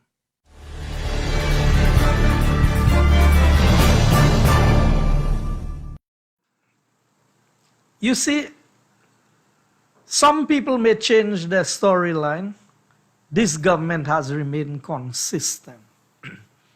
We did not stop the project to spite anybody.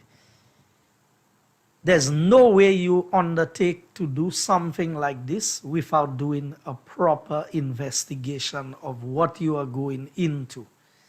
And it is clear that the $176 million that was earmarked to finish St. Jude would not finish St. Jude. Now remember, by the Labour Party claims, they had spent about $88 million. I know that our audit shows that a little more than over 100 million was spent. But if I go by their own estimation of 88 million, and the final price was 176 million, it means that we needed another $88 million. Because as you heard in the report, that most of the 25 buildings, with the exception of the morgue and the ambulance center, which was done directly through, I think, the Mexican government. These were the only two completed parts of, and most of the other, and you saw the pictures that Norbert posted about the poor workmanship and the traps, because I call it a disaster that was waiting to happen. A big steel beam with one bolt holding it, and cracked floors for dialysis and everything. And we tried to save as many of the buildings. We could not. So the evidence is there that we have done the right thing. Everybody wants to measure us. Oh, you said you would finish the hospital. We said we would finish the hospital. And we will finish the hospital. But it looks like everybody forgot what we inherited, what the situation is, and what we are doing. And everybody who has gone down there to see, everyone who has gone down there to see what St. Jude is, tell you, is now they see a real hospital is being built. And anybody who, because people hear things, but they don't see. When you see, you can have an appreciation of what a real hospital is in terms of what we are doing. Let's go to Lucia, the I would like to question the minister on something, but are we going to, you have some clippings we have to show for No. We won't do any clippings for Castries South. We'll do it next Monday, God willing. All right. All right, so we're speaking with the minister, the Honorable Guy Joseph, always on a Monday evening. Maybe I'll do a clipping to close with the Forestier Road. Okay, so you'll inside have that Castries office. And our number to call is always 4560931. We also have our WhatsApp number, which is 4850931. Beautiful evening to you. Hello. Good evening. Yeah, good night, gentlemen. Good evening, sir. Yeah, Mr. Minister, you need. Mr. Minister, you need to. Hello. Go ahead, sir. we heard you. Yeah, Mr. Minister, you need to clear the air. It is said that St. Jude is not a hospital; it's a big health center. It will not be accredited by no health institution, international health institution. Well, I can tell you that the hospital is designed specifically to meet accreditation requirements. So if you look at one of the things that we took us some time was to fix the emergency exits that we have there. And you would see that up to where we put the cladding, you would see these walls projecting out. Because that was, and it's on either side of the building, that was one of the requirements for accreditation. Well, and there are several things. Now, let me tell you, the Labour Party can talk all the foolishness that they want. At the end of the day, we are building a world-class facility. Theirs could not even pass the basic test. The first thing it failed was the fire and safety test. It failed that. The former St. Jude Hospital. Thinking of a hospital that was destroyed by fire, and the first test that it fails. Is that, I mean, I'm not going to waste time and argue with these people about anything. We are building the hospital to international standards, and the hospital will get accreditation. you see, the nonsense that is being peddled out there is that it won't have get accreditation, they will only perform minor surgeries. My And goodness. OKU will be the major hospital, and it is built just to facilitate the Caymans. I will tell you, Cayman is nowhere in the equation, but I will tell you, I expect in a few years from now that St. Jude Hospital would be the area of specialization in St. Lucia, because we have built it with the capacity for private rooms. You see, I want people, we have built it with the capacity for a helipad. On top of it, we are going to be able to offer specialized services down there. And we want to make it part of a certain section of the hospital will be a referral hospital, where people who need special treatment will be able to get that. And that is not new to St. Jude. I have said to persons that St. Jude, when it was run by the Sisters of Mercy, always had areas of specialization. Because these people would come down, they would spend a certain amount of time in St. Lucia. And those of us who, my mother lived in Auger for a number of years. So I'm quite familiar with St. Jude. I used to be, my dentist, all my dentist appointments and everything used to be at St. Jude. When my mother was sick, even when she was living in Forest here, in St. Jude, she would go to the doctor. So some of them who lived in Viewfort never went to St. Jude. They don't know anything about St. Jude. I can tell them more about St. Jude than maybe they themselves who live down there. So I know, and I said it, and I don't have to be there to see it happen.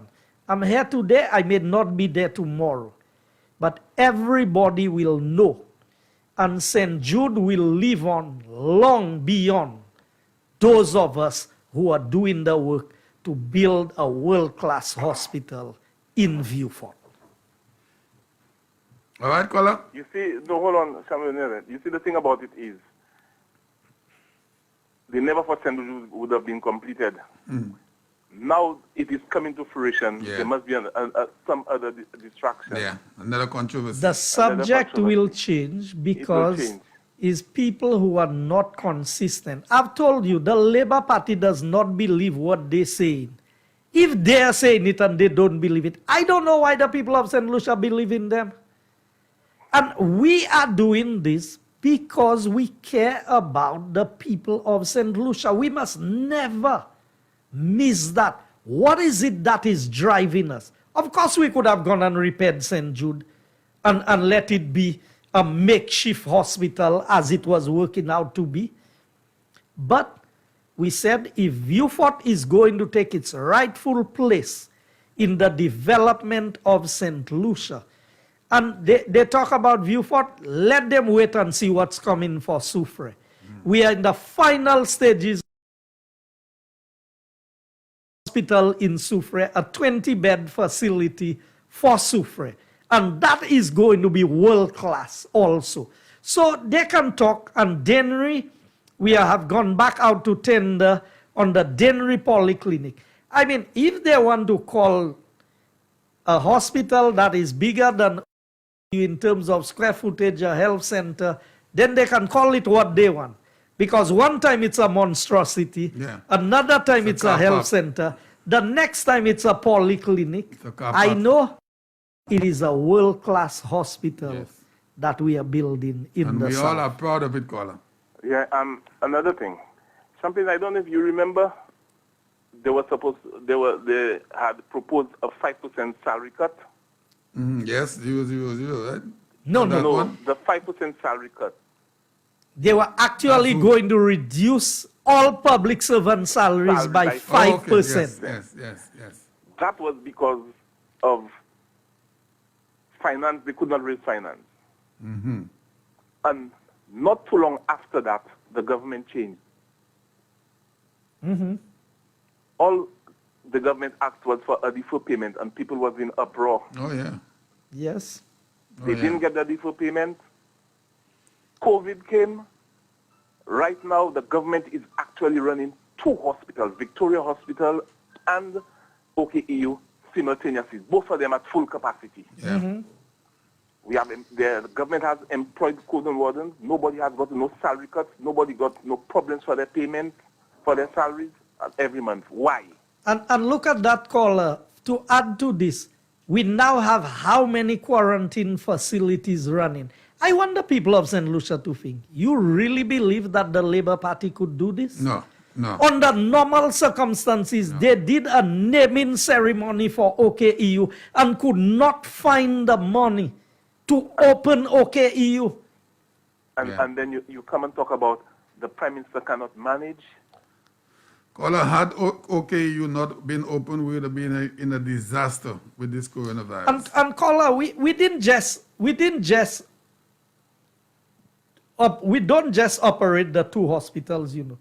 It's maintained. We did a full refurbishment of Victoria Hospital, where each room, or up to 2 rooms, they are individual rooms, but 2 rooms share 1 bathroom. All of the modern facilities that was required to be able, UV lights and everything, extractor fans, AC, to deal with the COVID situation, because to make it the respiratory hospital, in the process to get ventilators, to do all of the things that we have done. I mean, the amount of money this government has spent on COVID alone, the Labour Party could not even dream of where they were going to get the resources. Now, that's all in the hands of St. Lucians. St. Lucians will vote for what they want. If they want, how many times does people have to lie to you for you to accept that they are a liar, or for them to bluff you? Because if they're not lying, then they bluff it. Caller, all right, caller, we want to get as many as callers. The last thing, Champagne. Yeah. You heard they always talk about companies. Before something, they talk about Festa, they talk about companies. Yes. Champagne, I'll give you some homework. Family, friends, you remember when they were the land for the La Paris Hotel was to be purchased? That's your homework. Yes, I remember. Find out the developer from who they bought the land. Was it from the people? Yes. A company was found out who were the directors of that company, who bought the land from the people and then sold it to the developer. I remember last time you gave me that assignment. I got part of it already. I'm looking for the rest. Okay, caller. When we talk about companies. Yes. No, because they know what they do, so they think everybody is like them. Yeah. All right, have a good evening, caller. Thanks a lot. Yeah, all right, beautiful. Hello, good evening. Yeah, good night. How you doing, Champion? I'm doing good, sir. Good evening. Good night, Mr. Guy Joseph. Good night. Yeah, man. I'm so happy. Last week, what I saw, the panels going up, and you know what really touched me? Is that you're so concerned, this government is so concerned about this hospital, to leave your home, you know, in the morning when making dark, probably the white medicine. Where is Mr. Joseph, Mr. Prime Minister White medicine? Wait, darling.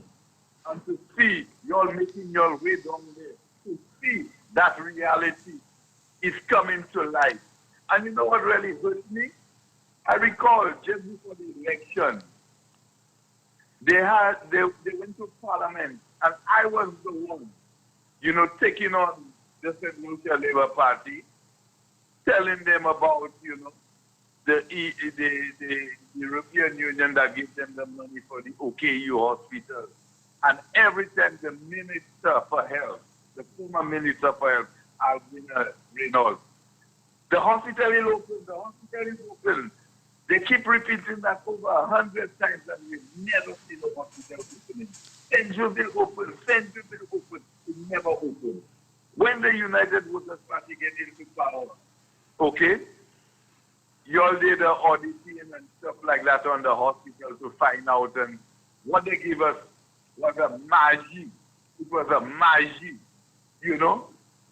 And I'm happy now to get a state-of-the-art hospital. And even before, I want you all to remember that, even before when the United Workers' Party got in there, I don't know how true it is, but I was hearing, I'm not sure if it's rumor, that the bill has changed from the materials down there, materials gone all in, how they call that place there, in Castries, in Grand Riviere.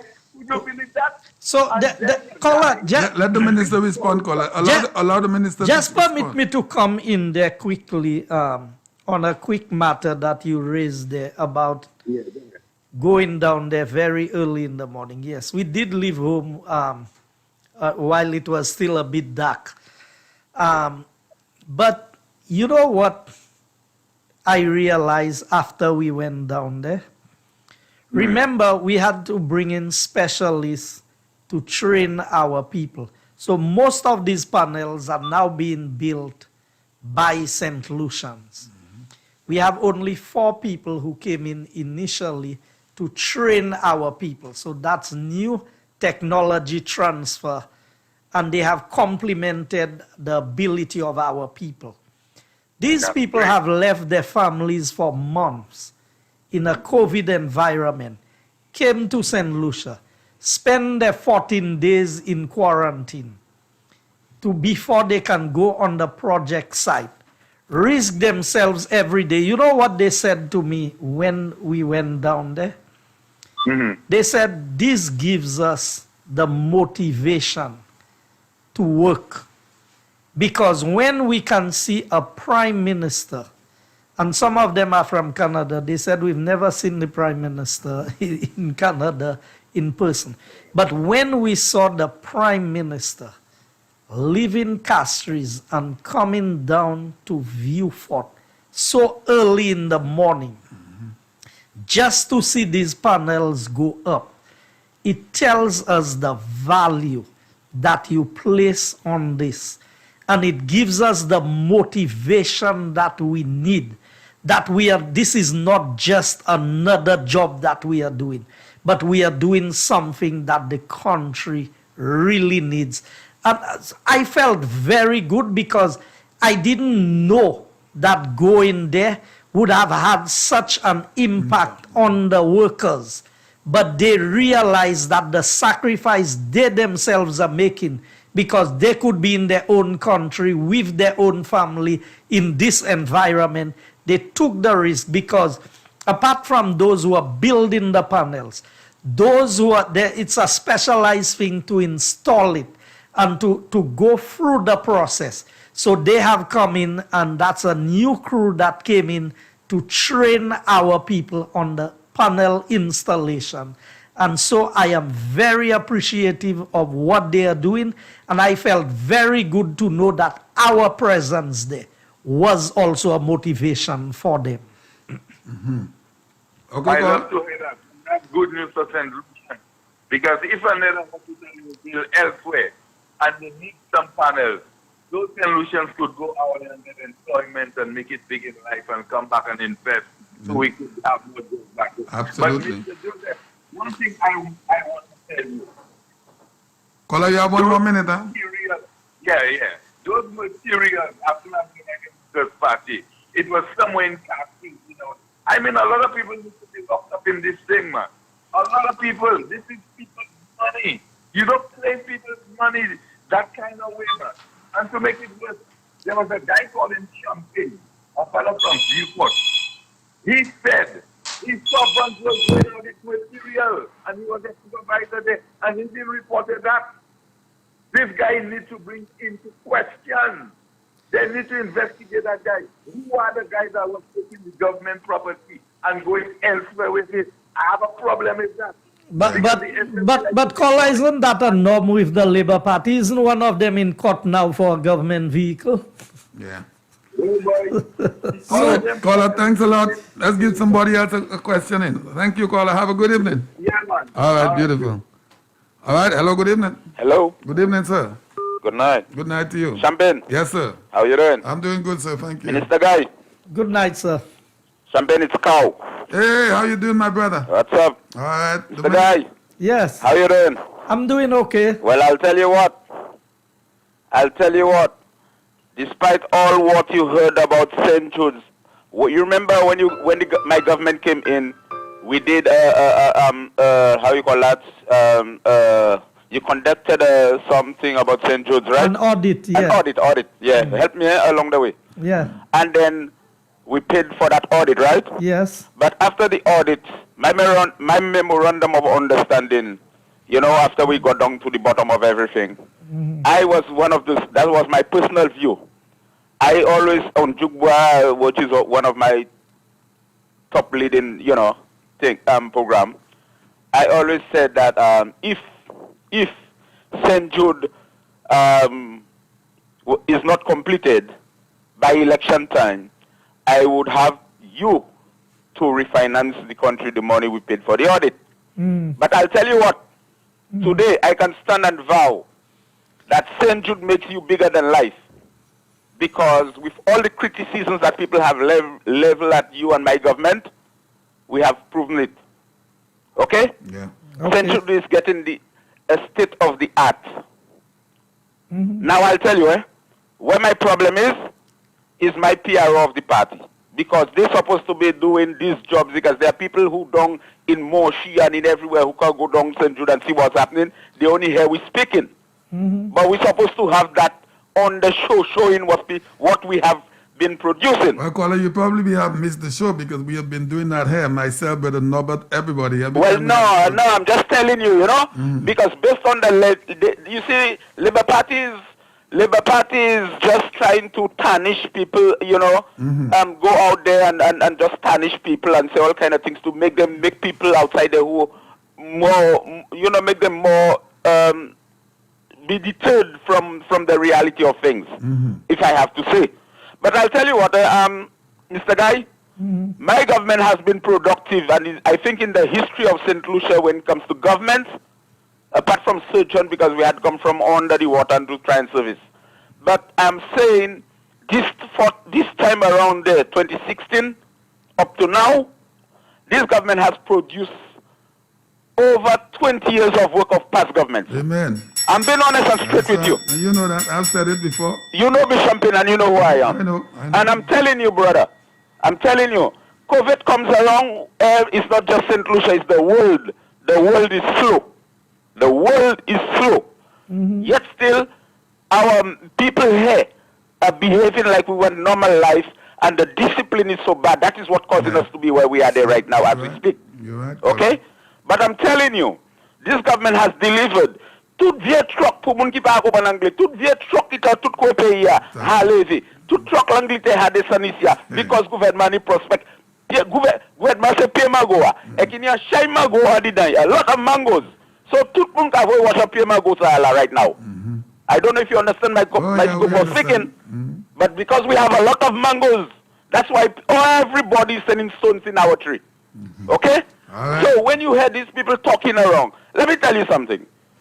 You know, roads I saw built, when I saw Fresh Start build that road in Tuapito where the cemetery is down there, that wall down there, brother, I have been lamenting that soul. I don't know where the media people and the news people on the island is. I don't know if they're playing their part.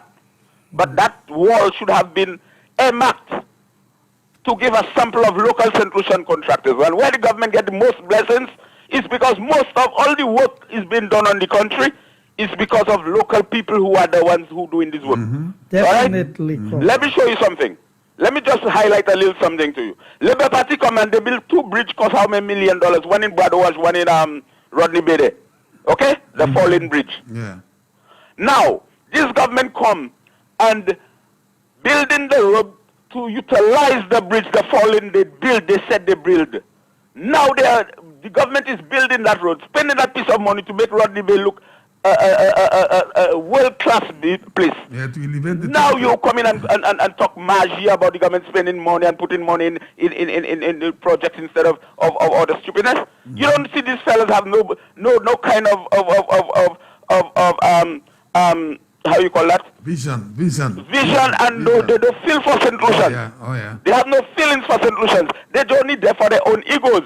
Mr. Guy, let me show you something. In the history of St. Lucia, St. Lucian that's the only prime minister after a hurricane. Bananas gone down 8 days after. Under people farm he bought all the fertilizer from fair trade and give it to the farmers free of charge. 8 days, come sit on your hand, Let we go again. This government has come around, okay? This prime minister has come. He has gone tooth and nail to see St. Lucians moving, working, taxi, plane, everything is coming. The amount of people who have been flying into St. Lucia before COVID, the total we had, if it wasn't for COVID today, you think Labour Party was no wrong to talk about anything? That's for sure, caller. That's for sure. I'll give you one more minute to go. The Minister of Agriculture, who has gone so far doing things, so far, what's the water project in the Denmark North? You understand? I bet if it was the Labour Party who had won election and it was Flabo who had started it, they would have stopped this damn project. They would have stopped it. But the government continued to give the people. It's not about Flabo and Labour. It's about the people the government is focusing. Exactly. Okay? The government is teaching the people how to work to continue feeding yourself. We're not relying on the government to give us money. You understand what I'm saying? The government is giving people work to feed themselves. That is what the government is all about. Champagne. Yes, sir. Next Monday, I want the whole program after the Mr. All right, well, I come into you. Okay, beautiful. I have my book open. Okay, my friend. Have a good night. Now, hopefully, wait. Okay, beautiful. Hello, good evening. Hello. Hello, good evening. Good evening. Thanks for holding. Okay, yes. Good evening, Champagne. Good evening, Mr. Minister. Good evening. Yeah, I just like to ask a question. I hope the minister will be able to. In the beginning of the term of office, when the audit was first announced, I remember the minister said that there would have been some kind of accountability insofar as the money spent on whatever. So now that I've heard tonight the audit is complete and everything. Are the taxpayers going to finally see some kind of accountability? Somebody going to be made accountable, made to pay for some of the wastage, obvious wastage that has, because it has been demonstrated through a number of photos, a number of things that buildings were shoddy and all that kind of thing. So I know the former Prime Minister had threatened the whirlwind. So I don't know if you're covered under that. So I just want to get a response insofar as that, and I'll listen. I think that's a very fair question. So the initial audit that was done was more of a technical audit in nature. And so there were two other things that needed. You needed the forensic audit also to be able to make it suitable for court, so that it could be presented as evidence. And I know the forensic audit for the St. Jude project and the minister's account. I know that a company was contracted to do the financial aspect of it, because what was done in the case of St. Jude was technical, but the financial is to be able to trace where the monies went, how it was spent, whether it was properly spent. And that is what is needed. And as far as I know, things are afoot to deal with the minister's account and the use of the money. And then they were still, that is why it was highlighted that a lot of information on St. Jude cannot be found, because it was not done through the proper channels of government. It was done through individual private email, and then it's becoming problematic. But that work is ongoing as we speak. All right. Thanks for holding, caller. Good evening. Good night, Champagne. Good night, sir. And good night, Mr. Minister. Good night. Mr. Minister, I expect from tomorrow, after listening to the Prime Minister's address to the nation, that he'll get a lot of criticism for prayers, because he did a very interesting and very dynamic, and I want to compliment him on that prayer that he gave before he gave. Why do you think he'll going to be criticized for prayers? Well, they will do that because the Labour Party and their supporters criticize even the priests. Well, you see, you can't mix God and the devil. Yeah. So, right. Anyway, if you're on the side of God, you cannot be on the side of the devil. Yeah. And if you're on the side of the devil, you cannot be on the side of God. And no matter how bad somebody is, I don't think anybody should be against prayer. And if there's anybody against prayer, and anybody would criticize prayers, more so by a prime minister, let me tell you, that is the greatest level of humility and acknowledgement by an individual in an esteemed position as prime minister, to humble himself and to call upon a power that is greater than him. Now, not no spirit of anybody he called upon. He called upon God, the God who is the creator of heaven and earth. Not any foul spirit he called upon. I think that is the greatest level of humility and acknowledgement that he can show, that he understands his limitations as a man. And if anybody is thinking right and not led by the devil, they will not criticize prayers. And I admire him, and he did a fantastic job tonight by addressing the nation. But let me move on. I don't want to take too much of your caller's time. Mr. Minister, so you're not my caller?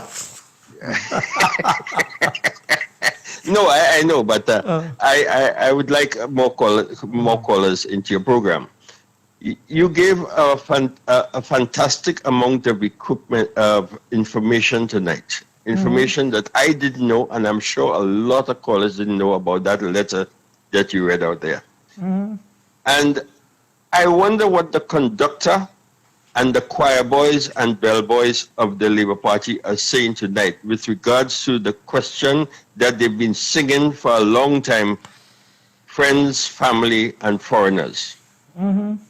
That amount of land that was given and the amount of taxes that were given out there, that information needs to be repeated because it's unbelievable. I believe there's more information to come. Have you all not learned the Labour Party? Everything the Labour Party does, and they know you will find them out. They go ahead of you and they start saying things about you. So when they cannot dispute the facts, so what they do is they attack the persons. So they go after the individual. They go after your reputation, your character. They try to paint you in the worst way. That's what they did to Richard Frederick for all of the years. Today, look at them and Richard Frederick. They're singing from the same hymn book. All of a sudden, Mondesi and the Labour Party. They have the worst. Boys. Exactly. Now, there are men. You see, they have boys and they have men. In the United Workers' Party, we have men who can stand. Men who cannot be bought or sold. We don't have a price. Nobody can buy us. Those who could be bought, they have already been bought. Those who could be sold, they are sold already. Those who are there are standing firm, and the Labour Party cannot deal with that. So what you will find they will do is try to attack you in every way. And I've said to them, y'all accuse me every day of stealing. Yet still y'all can show $5 missing from my watching government. And I can show you every project they implemented. Kenny Anthony built a security hut at his home, which had a cost overrun of over $10,000. A little plywood house for the security to stay in. Started at $35,000. It ended up at more than $45,000.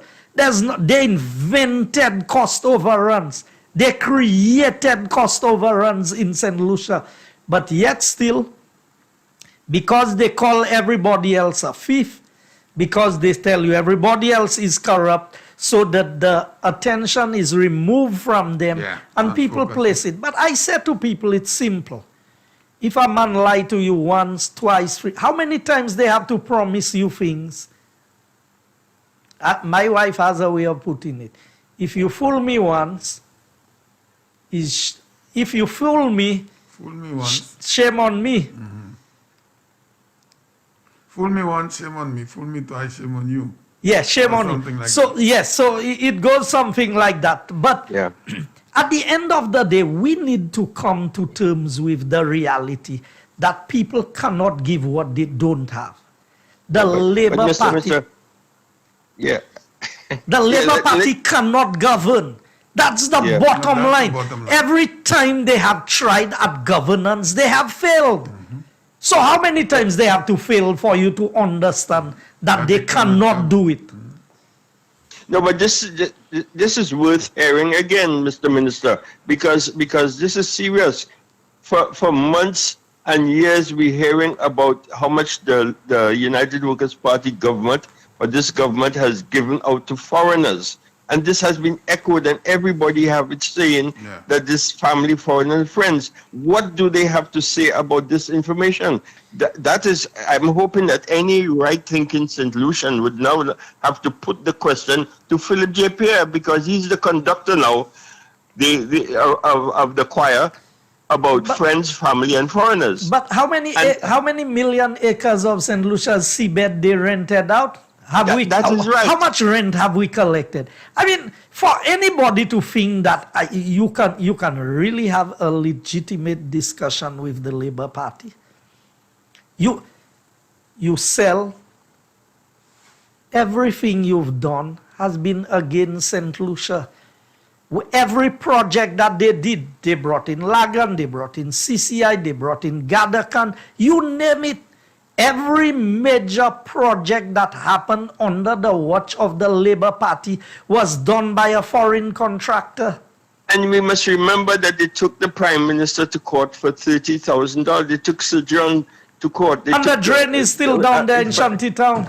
And it's a mess. So anyway, Mr. Minister, I am happy you brought this information out. I suspect there's a lot more to come. And I think that this information should be echoed.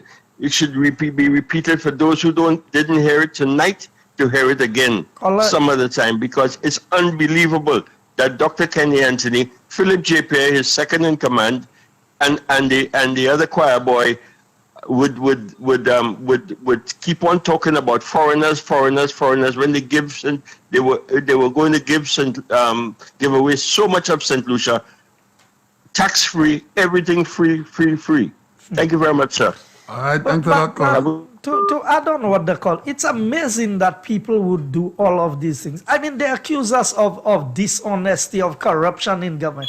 How could a man end up with a vehicle that belongs, registered in the name of the government, what papers was given at customs? Today the vehicle has been taken by customs, and all of it. Can you imagine if it was a Flambeau person that was involved in that? Thanks for holding, caller. Good evening.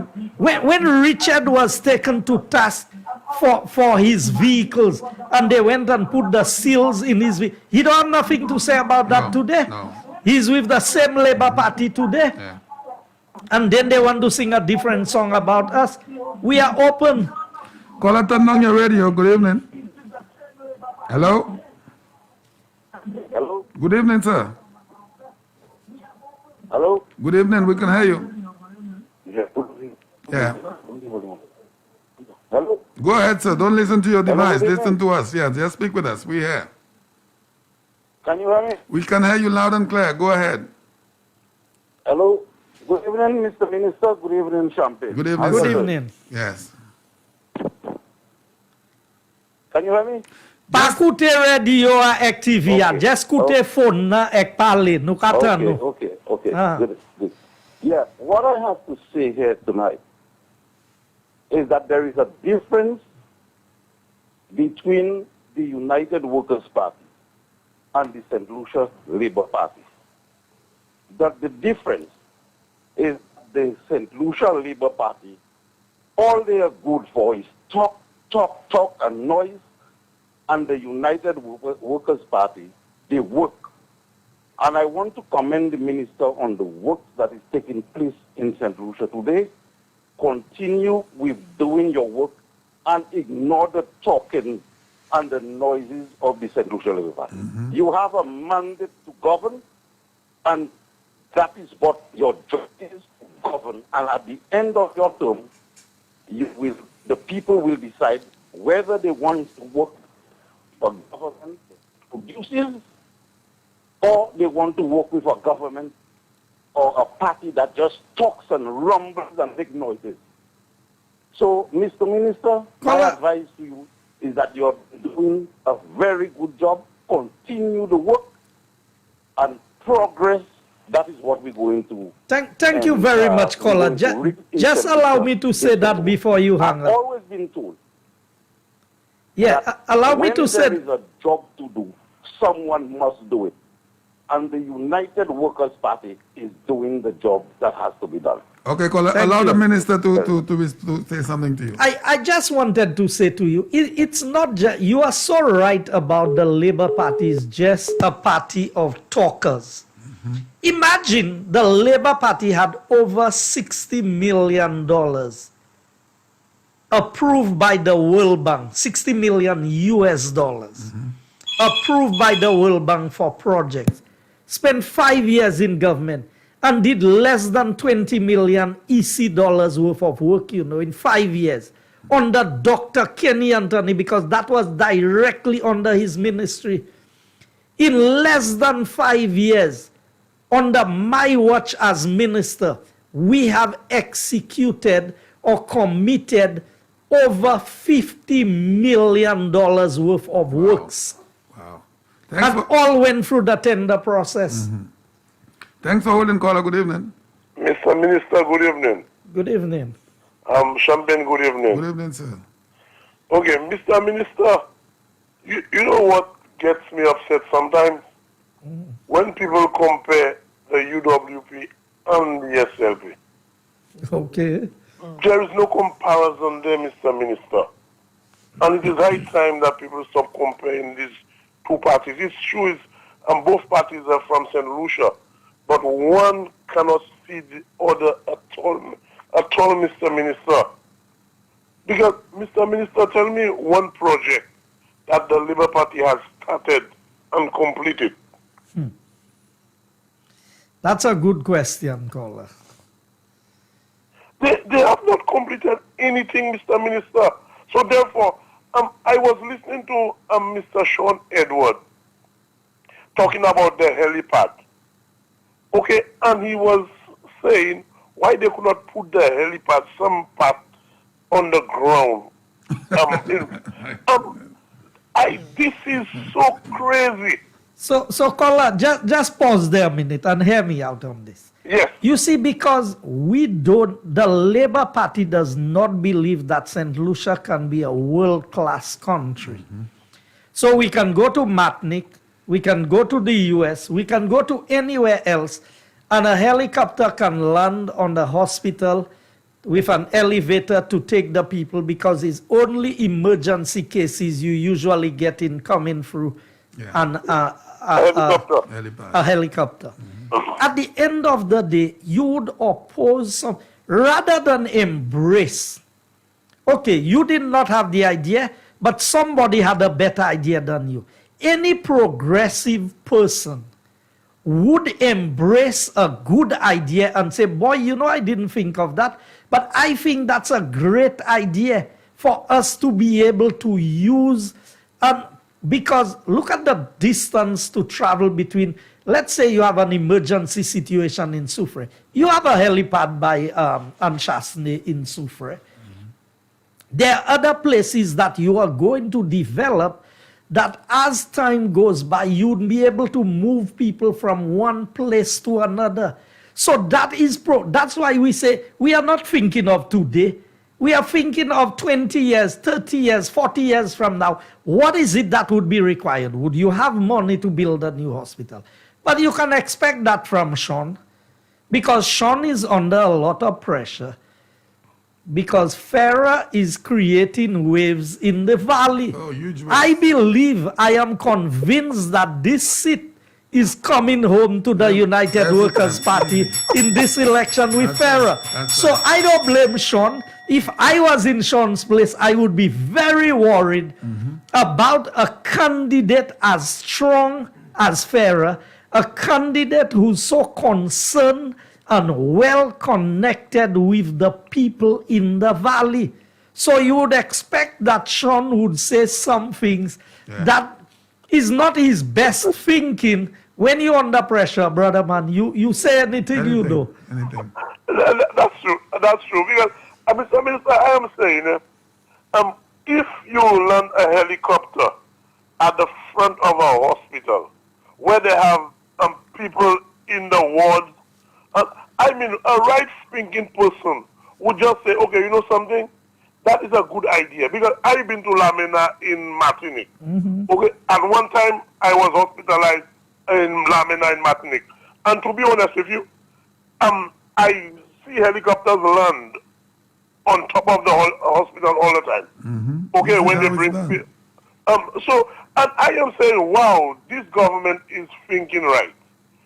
This government is doing something good. Because in the first instance, Mr. Minister, they never had the vision, okay, not even to put a helipad. And it is so good, Mr. Guy, that you all, that government came in, our government came in, and had the foresight and the vision to just do something that is right. Okay? I was talking to a doctor once in Vieux-Fort. I stopped by Savans Bay. I was eating some grilled fish there. And I know the doctor. And I wouldn't mention his name. Okay? And I told him, but doc, why the government, I pick up on it, why the government come and they mash up the 2 buildings at St. Jude's? And they were up to standard. The doctor told me, let me tell you something. You see the buildings that they mash up, water was seeping in the wall. Water was seeping in the flooring of the building. And these 2 buildings had to go. I say, wow. And I say, well, doc, and all along, nobody not coming out straight and say the right thing. The doctor tell me, well, I cannot come out and say it, but I can tell it to you. And when you call the program, then you can say it. But I say to myself, what and why the Labour Party is making so much noise about St. Jude's? And they know for a fact that it was a monster. They could not finish it. And I telling you, Mr. Minister... You have 1 more minute there. We have 9 minutes in the program. Okay, Champagne. Mr. Minister, I will tell you, had the United Workers' Party did not come in power, you see, all time, like now, with all the noise that they are making, and tell you, St. Jude's was 80 and 90% complete. You see, up to now, they would have never... St. Jude would, I agree with you 100%. They could not finish St. Jude. Yeah, I agree. They could not. You know how many times they changed the roof on one of the buildings? 3 times. Yeah. And it is still sagging as we speak. I don't know, but I think the people need to... I mean, if you saw the place we started to use as the... there's a section we using for the laundry and the kitchen that was on the west wing, and the upstairs for the administrative part. When we started breaking the walls there, you know what we found? They had tiles in the building. They did not take out the old tiles. They put the casting over the tiles. Oh my goodness. Now, can you imagine that there are people down there in the building? So you know with a smooth tile that there's no way the concrete is binding. No, it won't. Further, there used to be some old urinals that was used, and it was using pipes. I actually have the pictures of it. You know what they did? They didn't take out all the old pipes from the wall. They just boxed it and they poured concrete around it with all the old pipes in there. So you know when these pipes rust and they decay over a period of time, it would just form a cavity within the concrete and cause it to weaken and collapse. I mean... And it burst in it. Yes, the problems that we... and St. Lucians, let me tell you, it's one thing to be in politics. But to be in politics and to do the wrong thing and to justify doing the wrong thing, I think is really stretching it. And I don't want nobody to support me doing the wrong thing. If you are my friend and I'm doing the wrong thing, you ought to tell me, while I support you, you see what you're doing there. I don't agree with it, and it's not the right thing to do. But for the Labour Party to do that level of foolishness in risking people's life And because you are a supporter of the Labour Party, you going to come and say what they were doing was right. It cannot be right. Cannot be right. All right, caller. Mr. Minister, one more thing. You know what? You know what made me happy, Mr. Minister? I saw my Prime Minister with his drill, okay, and helping to build. And you did not hold a drill. Anyway, thank you. No, you Good didn't evening. see me hold the drill, but I did mine also. Thanks a lot, caller. All right, have a good evening. All right, so Lucia, we have 5 more minutes into the program. If you'd like to get a question in, 4560931 or 4850931. A beautiful evening to you. Hello. Good evening. Evening, Good evening. Minister Guy. Yes, How are you? I'm doing all right. Well, I appreciate the program also. I'm going to parler. Say, Mr. Harry. Yes, Okay, Mr. Harry, comment vous êtes là? ma prime alors. Ok. Merci un peu. Dans l'histoire Labour Party. Ah, Labour Party, ça ne pas derrière tout seul. ok. Labour Party, flambeau Kabil en l'air cahier. Labour Party Kabil en l'air sable. All right. Éducation, yo, pas pour un équilibre. Tout ça, yo, ni à l'idée, yo, pour mener le pays à descendre, et puis, à dire, yo, pas bon. Mais moi, contrairement, on me pour se dire, c'est champagne. Oui. All right. Extraction, bah, toujours mettre bon Dieu devant en tout ce qui est fait. Amen. Dieu, pour mettre bon Dieu devant, en rien passage, non. Moi d'accord avec ça. Et moi, je remercie vous pour le travail que vous avez fait par West là. Et maintenant, vous avez dit que tout le gens par West, c'est prix c'est ichou. Et moi, je demande jour après jour, vous demandez bon Dieu, force de courage, et vous sentez, vous êtes responsable, c'est vous responsable, et vous êtes sécurité. Merci un peu. Okay, Mr. Harry, bonsoir. Merci un peu. That's Mr. Matthew George, better known as Harry, from the community of Wavin Poisson. Strong supporter over the years. These were the people who brought me around when I first came into the constituency. He's an elderly gentleman, but I think what he said there is very profound. The Bible gives the parable of the man who built his house on the sand and the man who built his house on the rock. On the rock, yeah. Bonsoir, Mr. Harry. All right. Okay, bye-bye. And in the parable that the Bible uses, the man who built his house on the sand, it could not stand the storm. But the one who built on the rock, no matter how strong the wind blew, it was able to withstand. And he's right. That is the difference. The Labour Party builds on the sand. We build on the rock. And that is why the economy has been able to be kept even in the midst of COVID. Okay, caller, thanks for holding. Good evening. Yes, jump in. Oui. Good night. Good night, God, guy. Good night. Tom Chu. Hey, Tom Chu, Saudi Abanda. Now you what? Hey, ça passe en convoi ou ça? Parlez pas nous. We just that the guy is absolutely right. L'édition de ma process when you parle ça imagine. Oui. Because of ini depuis septembre l'année passée. Qui on dit là? Black? Black lui-même. Ok. Depuis septembre l'année passée, il m'a pris le monde pendant le mois d'hier. Ici, mais je vais passer mon là. So, les frères à monter là, pour regarder ça. Ou un régime extérieur, fait canal by the monde. So, les temps, ça, ils montent là, ils disent, mon gars, ils disent, et mon gars, ils disent, mais nous avons balayé, nous avons dit, là. Black, let me ask you. That road going up to the cemetery, that's Austin Hill. No. Si men yo te ka bil la, ek yo skip chaque côté se flambeau a ka wete, ek yo fe, ki non si men sa? Ça va Montego Bay? Huh? Like Austin Hill. Like, all right, now, I've never seen that before in my life.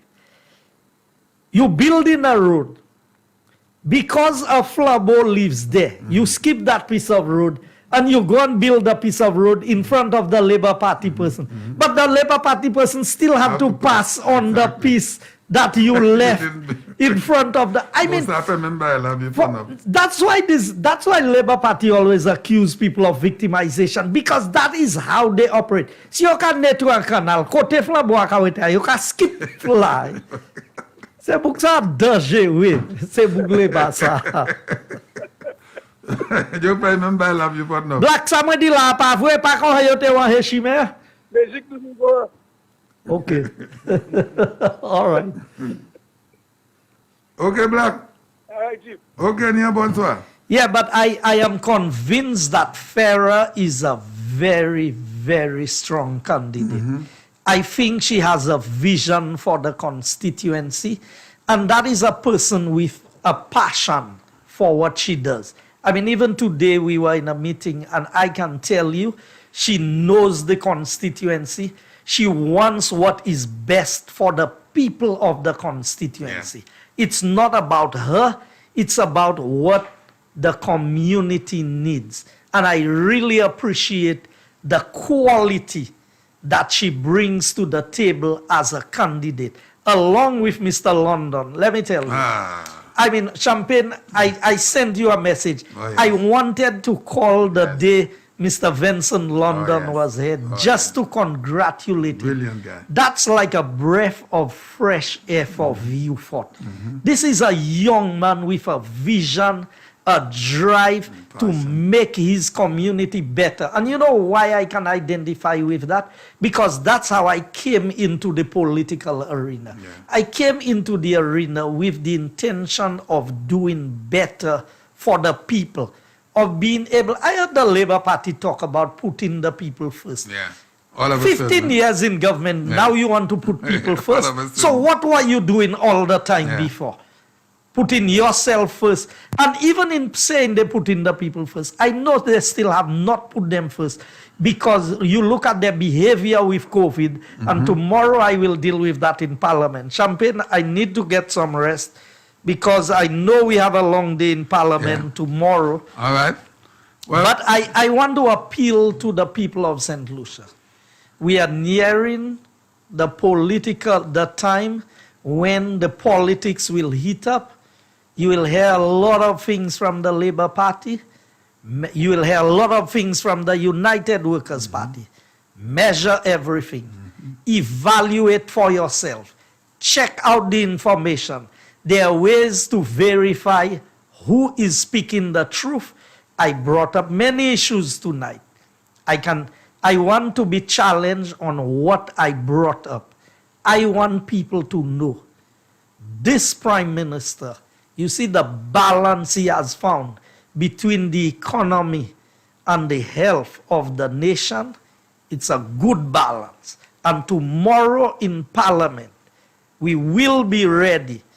If the Labour Party want to go whole night, we go in whole night.